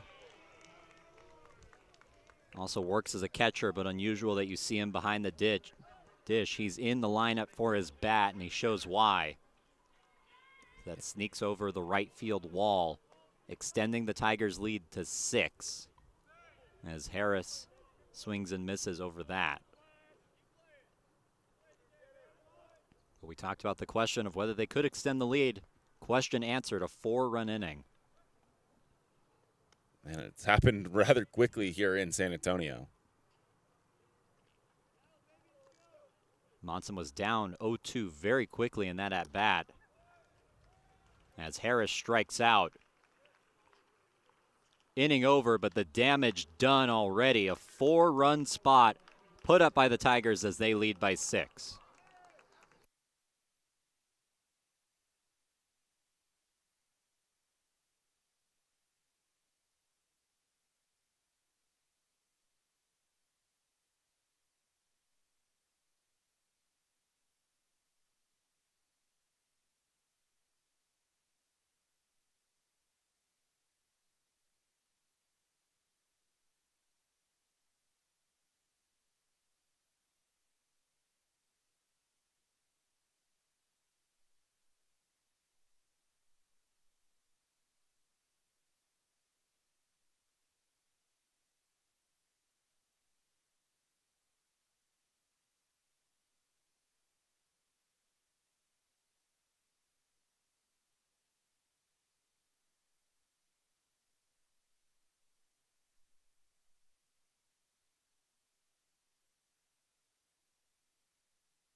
Dylan Bivens set to lead this inning off for UT Dallas, who has work to do, down 6-0. It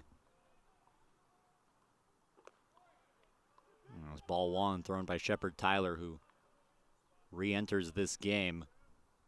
Was thrown in pretty quickly in relief of Jackson Tier as he works the top of the 7th. Grounded foul to make it 1-1, but you bring up a good point with Shepard Tyler. We've talked to him, and he talked about this throwing sidearm, how it's more of a natural movement for his arm, and it allows him to throw so much. He claimed he could throw 5 of 7 days if he needed to. I don't know if we bought that, but coming in a pinch like that, maybe a point. Yeah, I mean, he was out here the other day ahead of, I think it was game 1 between UT Dallas and Centenary on Friday morning. Got a text from the coaching staff asking the pitchers or whoever really was on campus to come out and take some of the screens off the field after the team's completed batting practice. He was the first guy out here, and he was looking for some help, fearful that he was going to have to do it himself. I think it was Corson Hastings that was out here, giving at least a little bit of praise. Usually the pitchers, not the people to do it. Hastings giving the bullpen a little bit of a hard time. They throw one day and then they're out of commission for any activities for several days after the fact. But Shepard Tyler changing the stereotype just a little bit. As he walks the leadoff man, runner on for UTD. And a ball there to Landry.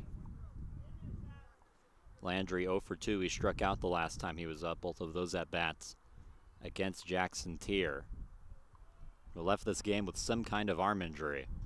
Still unclear as to what that is. We'll get more clarity after the game, as that's in for strike 1. This bullpen has shown up this weekend. That's the bright side for Trinity.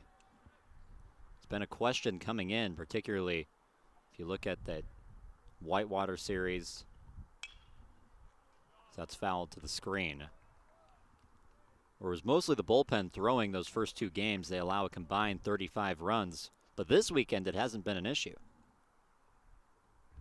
Yeah, I think there was a little bit of certainty with guys like Trajan Lee and Will Hellings, and now Shepard Tyler, who's come into a couple of consecutive outings this weekend, or at least made an appearance just several days ago against, it was DeSales the last time he threw, I believe. He's been pretty impressive out there as well. That gets away, and Bivens strolls to second to put a runner in scoring position with nobody out. I think you knew the first one or two arms out of the pen with a little bit of certainty. It's after that things began to become unclear, and this weekend I think they're starting to come just a little bit clearer. Jonathan Newman throwing several scoreless innings in yesterday's game against Centenary. As foul ball, they're going to say they hit the bat of Landry as opposed to any part of his body. He's not objecting to it as he stands in there. Yeah, interesting. Typically, even if it gets the knob of the bat, which is what it looked like would have been the scenario right there, it has to get a little bit of the hands in the process.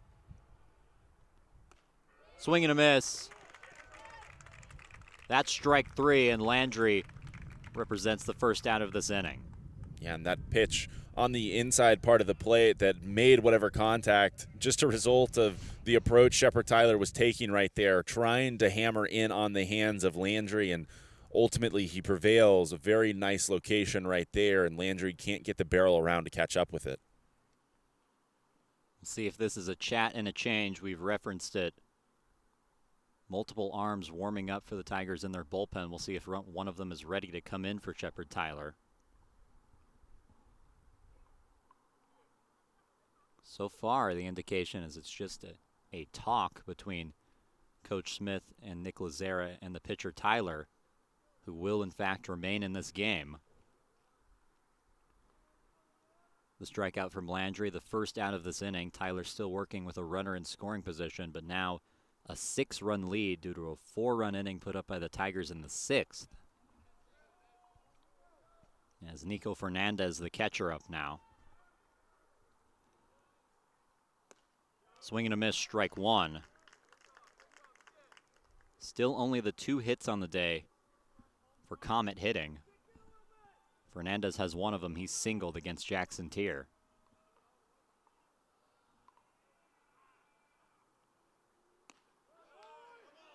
Just low, ball one.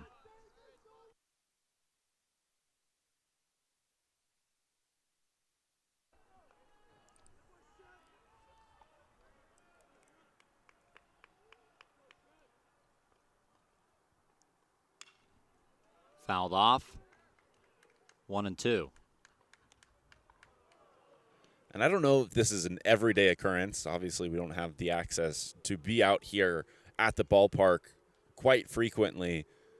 Dave Smith has been livid in the bullpen or in that dugout all day long, and is letting the home plate umpire hear it yet again. Hit in the air to left. Milligan ranging back, can't make the catch. It's over the wall for a ground rule double. As the Comet runner doesn't know it, he's going to have to go back to third base. Or no, he won't. He was at second, so he scores. Now 6-1.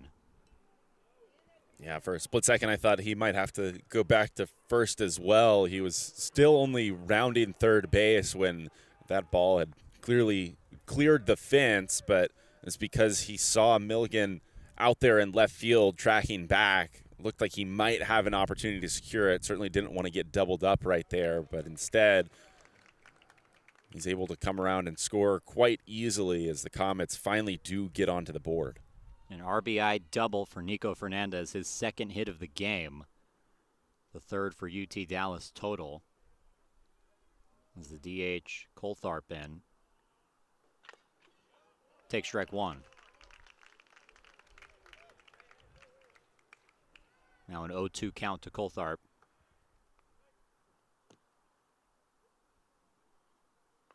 All of a sudden, those 4 runs looking very important for Trinity.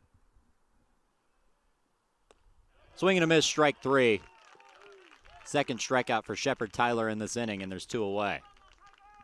And a good response from Tyler right there, recognizing that he does have a pretty comfortable cushion remaining on the scoreboard.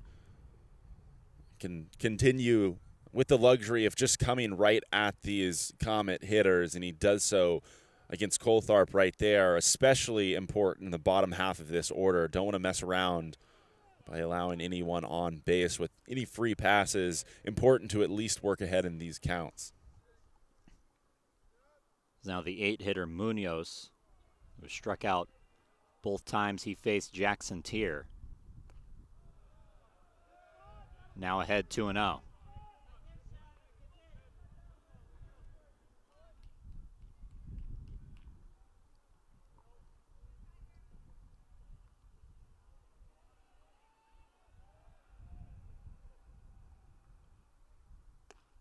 Strike 1.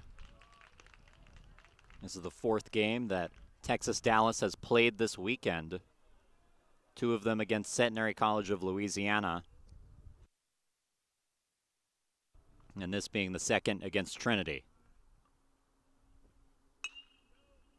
Grounded, foul. But Tinker makes the play anyway in time. But it won't count.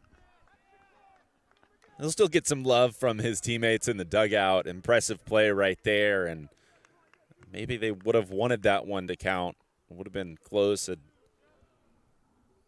Actually seeing a full effort from the hitter out of the box. Instead, he gets the luxury of just stepping back to the plate, but now 2's on the board and threat to end the inning for Trinity.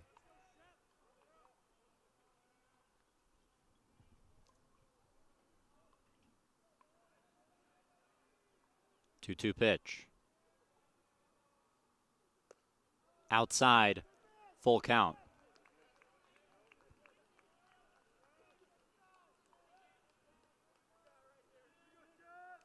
Tyler trying to finish the job with the runner on second. Runner goes, swing and a miss, strike 3. That ends the inning. Shepard Tyler strikes out the side as we head to the bottom of the 7th.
Hope you had a good stretch as we're here for the bottom of the 7th. Jack Peterson leading things off in a 6-1 Tiger lead.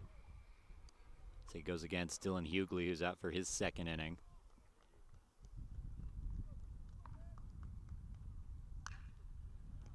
Hit to first. And Landry takes it himself for out number 1.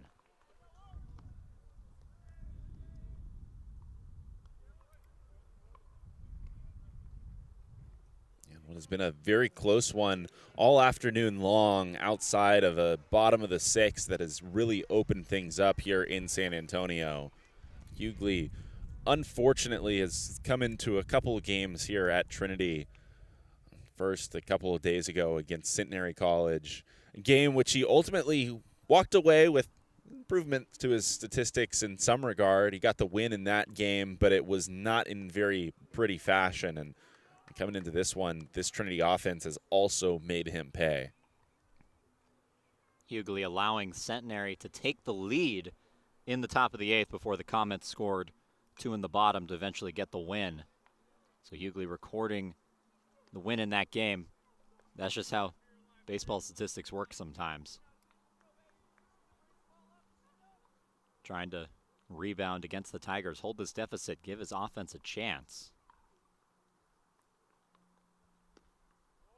Sets outside to make it 2-2 to Kai Tinker. Hughley already working with 1 out. A good start to the inning as Peterson grounded out to first. As he faces the bottom of this Tigers order. Grounded to short. And the throw in time for out number 2.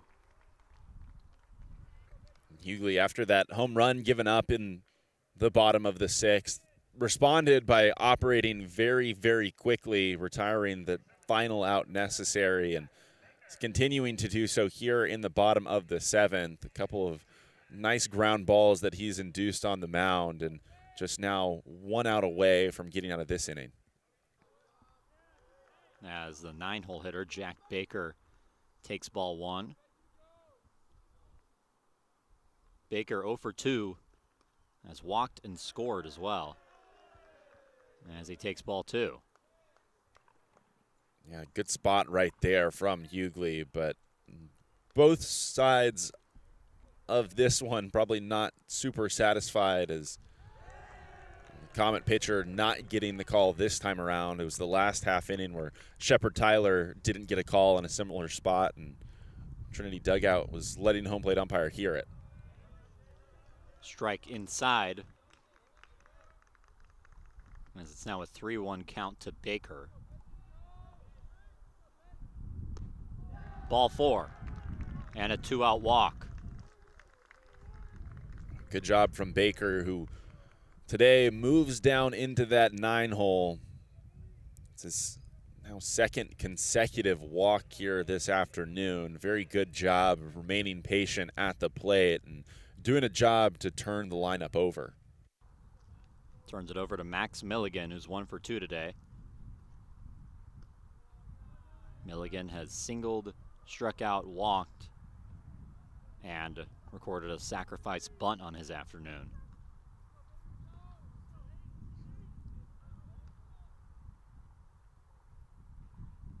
Runner goes. Throw to second. Not in time. A stolen base for Jack Baker. And that was an absolute strike from Nico Fernandez down to second base. I didn't think there would be any shot that Jack Baker would be thrown out right there. He had a tremendous jump and timed that perfectly on Hughley's delivery. Even then, bang, bang play down there at second. 2-0 pitch to Milligan, now with a runner in scoring position. Strike 1. Tigers trying to do damage with 2 outs just like they did in the last inning. That Alex Monson home run coming with 2 outs in the inning. Low ball 3. And in danger of losing the leadoff man Milligan. On deck, Caleb Woodward, seeing if he'll get an opportunity.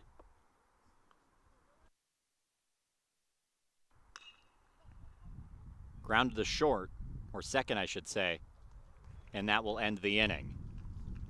So the Tigers get a man on, don't do anything with it. It's still 6-1 as we'll head to the top of the 8th in San Antonio.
The 9-hole hitter, Brayshawn Savage, set to lead things off for UT Dallas in the top of the 8th, running out of outs to work with. Down 5. Down 6 at one point, able to get a run in the last time they were batting, as strike 1 is fired in from Shepard Tyler. Savage 0 for 2 today. He is struck out looking and struck out swinging. And he takes ball 1.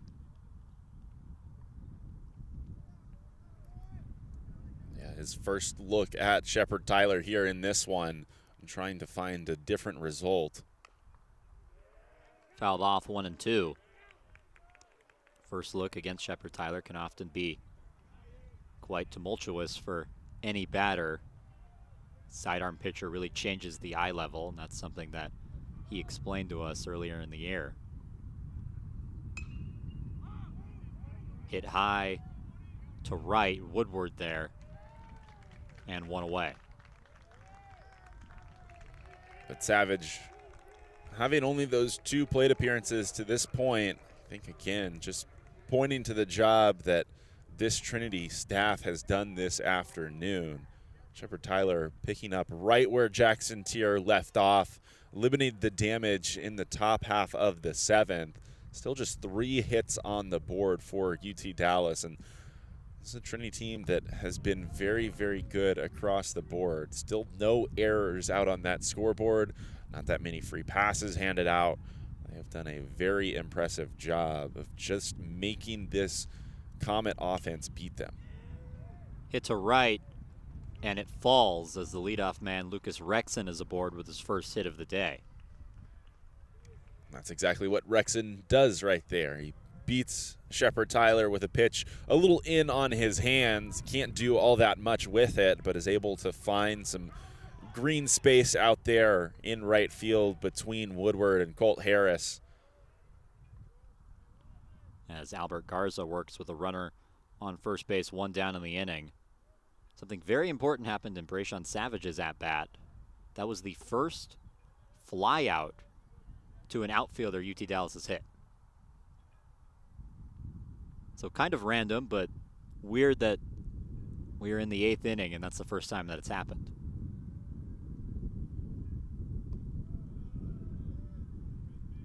Ball 2. Yeah, I think speaks a lot to the approach that the hitters have to have against guys like Tier, and how things change when a different arm comes into the game, like Shepard Tyler changing the eye angle of these hitters. Certainly when the task of putting the ball in play is as difficult as it is already, you want to put as much pressure on the defenders playing in the field as possible. A lot of ground balls that Jackson Tier was able to induce today, but again, this Trinity defense was ready for it. Everyone doing a very nice job of fielding their positions cleanly today. Tyler fires in strike 1 to make it 2-1. Still facing Garza with 1 down and a runner on first. Low ball 3. An important milestone potentially reached for UT Dallas today, as Coach Shoemake has won 299 games with the program. Trying to reach a milestone.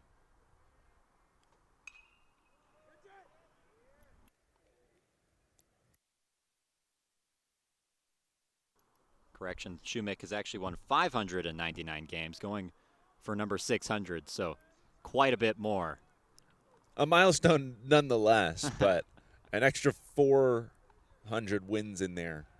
300 wins in there, I suppose. Throw to first gets away. Rexon charges into second. Going for number 600 today, but his team has some work to do, down 5.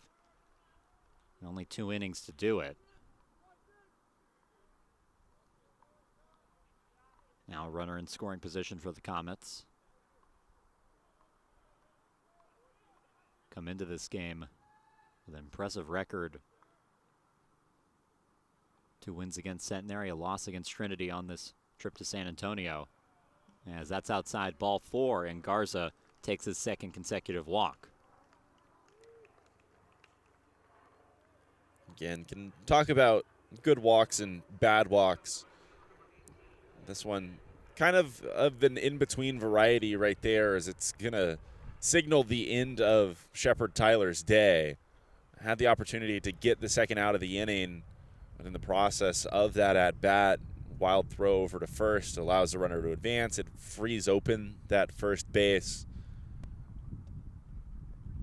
So Tyler walks Garza to end his day. A new pitcher coming in San Antonio as we'll take a break.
New Armand for the Tigers is Jack Breezy, who comes in with an 0-1 record, a high ERA, largely due to a rough outing he had against the Babson Beavers in a game the Tigers ended up to come back and win. Comes into this situation with 2 runners on, trying to hold down the lead against a dangerous hitter in Luke Finn.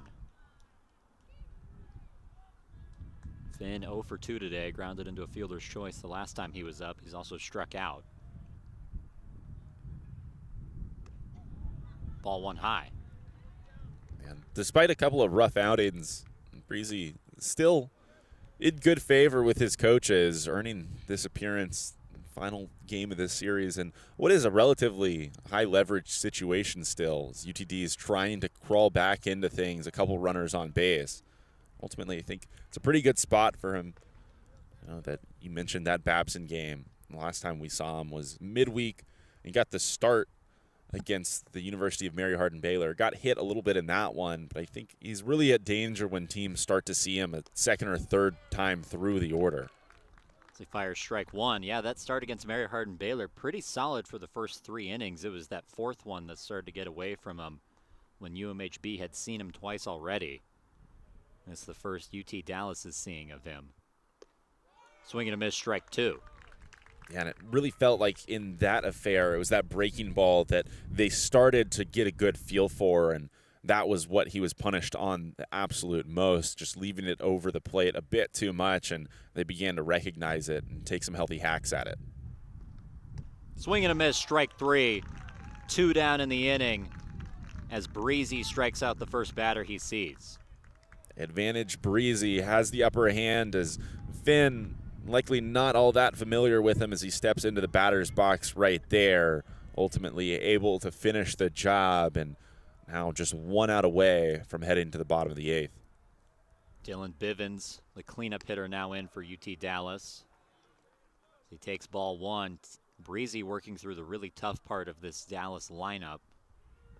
He's already struck out Finn.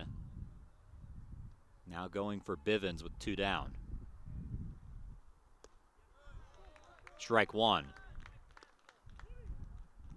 Imagine with those 2 guys on the base path right now, Rexon and Garza, anything put into play, the Comets are going to be awfully aggressive right here.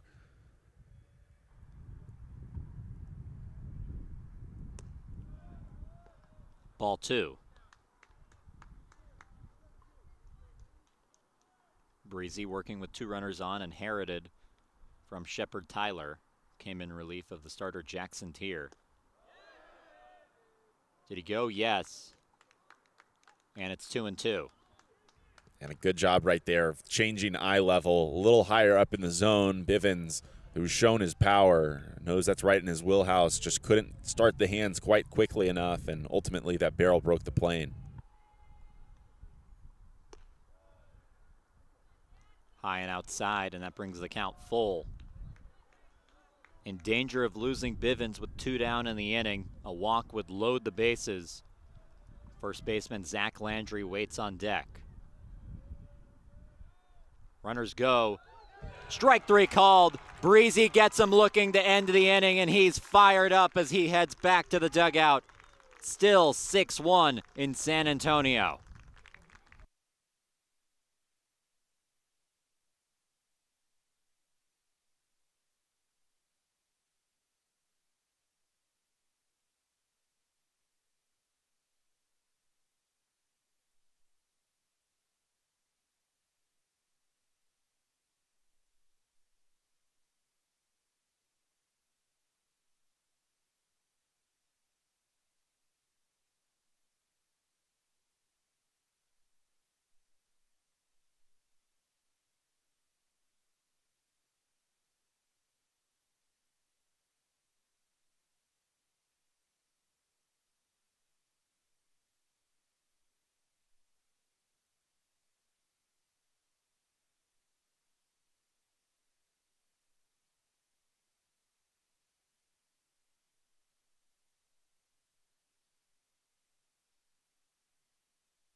Bottom of the 8th in the campus of Trinity University as the Tigers lead 6-1 against UT Dallas.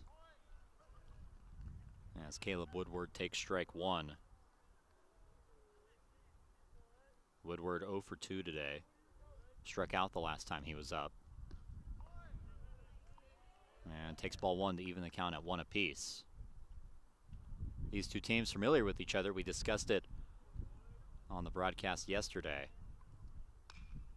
That's driven in the air to right. And the catch is made for out number 1 by Luke Finn. But we discussed the familiarity between these two teams. Meeting in a regional, rare 2-team regional. 2 years ago, the Trinity won 3-1. Yeah, and what was a very, very entertaining series, for me especially. I remember that one vividly. I was in COVID quarantine. The school year, my semester had ended here at Trinity. So I was just stuck in my apartment, waiting around all day for some baseball to start. And the Trinity Tigers certainly delivered. As that's hit into the Tiger bullpen and fouled by Lazara. Entertaining to say the least. There were some wacky scorelines in that one. The game UT Dallas won, they hung 30 runs on the Tigers. And the game Trinity clinched the series, they had 21 runs. Yeah, I don't remember the exact number of runs that were scratched across in that one, but it was a little bit outrageous. I'm talking about D3 baseball a lot. That series receiving a lot of attention from the D3 baseball podcast for those reasons exactly. Such a high offensive output. Really what was anticipated from two teams in Region 10. That pitch in the dirt to Lazara. Tigers not winning the SCAC that year. Centenary taking them down in the SCAC tournament. That's fouled off. Lazara stays alive. UT Dallas, the ASC champion that year. As there's a commotion in the Tigers bullpen, somebody dropped a foul ball.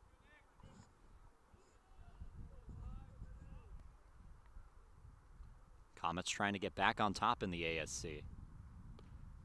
This Pitch outside the Lazera to work the count full. ASC, a tough conference this year. ETBU, who the Tigers ran into in this year's regional. In that conference, the defending ASC champions. Grounded to second and 2 down in the inning. And Hughley continuing to work very well out there on the mound for UT Dallas. Unfortunately, Trinity offense just proving to be a bit much. Hard to imagine. I know we talked about it in the early going. That 1-0 scoreline was going to be enough. And Trinity has scratched quite a few more to take that reality out of the picture.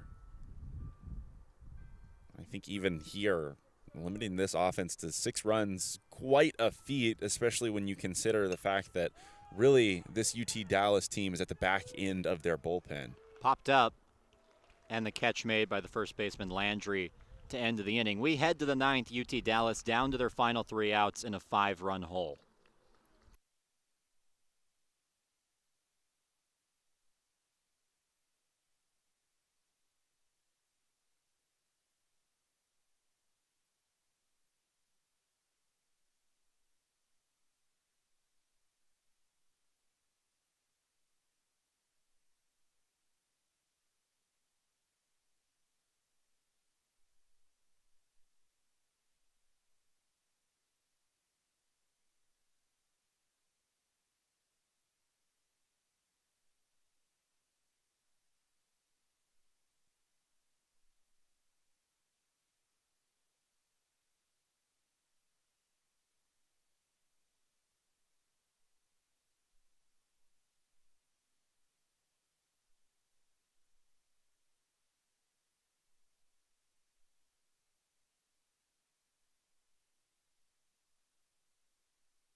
Top of the 9th, Tigers trying to hang on to their 6-1 lead. Jack Breezy back on the mound, who got out of a situation with runners on first and second and only 1 out in the last inning.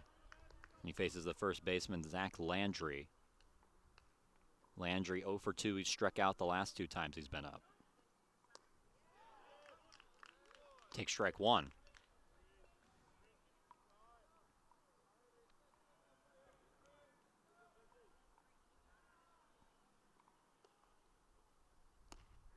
Swing and a miss, strike 2.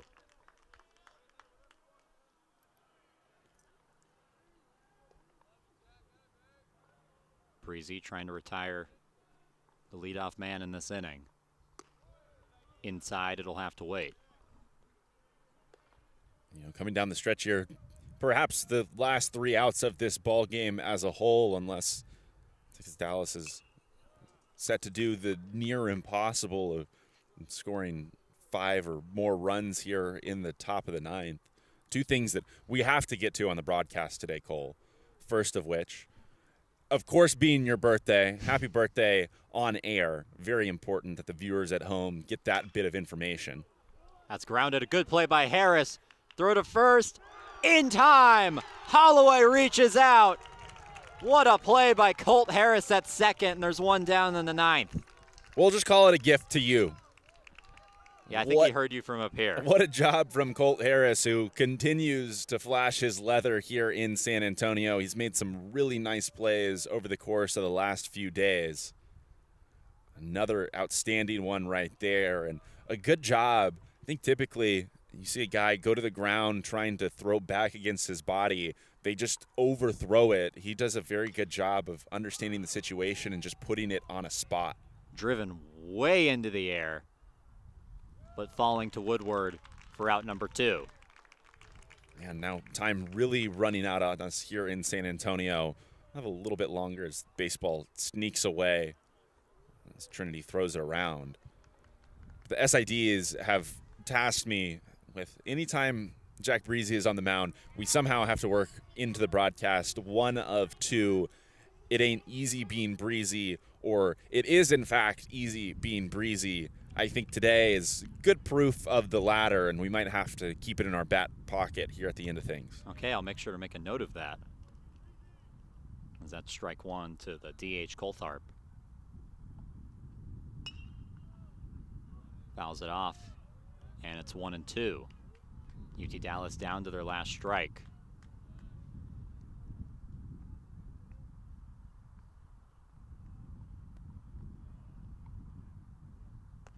Did he go? No. Breezy was ready to shake hands with his catcher, but Coulthard not quite going around. Yeah, good spot right there. Coulthard looked like he was able to hold up successfully. Swing and a miss, strike three. And the Tigers win. It's easy being Breezy. There you go, SIDs.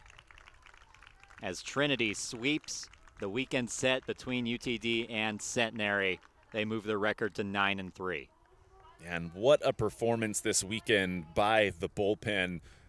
Really the standout in all three games. A 1-0 victory against UT Dallas on Friday night. Yesterday, they come in and absolutely slam the door in a game against Centenary. Gents scoring 4 early going against the Trinity starter, but the bullpen taking it the rest of the way. Now here this afternoon, a little bit of a surprise as your starting pitcher has to exit a little early, and everyone was ready for the call. Shepard Tyler, Jack Breezy coming together and string this victory home for the Trinity Tigers. Tigers collect the win, 6-1. As you said, Luke, largely on the back of their bullpen. That'll do it for us here on Tiger Network this beautiful Sunday in San Antonio, coming to a conclusion with a 6-1 Trinity victory. Thank you to the SIDs working so hard, keeping the stats up to date. Thank you to everyone in the control room, mainly Reed Rosales and Josh Muchagemba, and of course, my partner Luke Terry. For everyone here in San Antonio, I'm Cole Isaacson saying so long from One Trinity Place.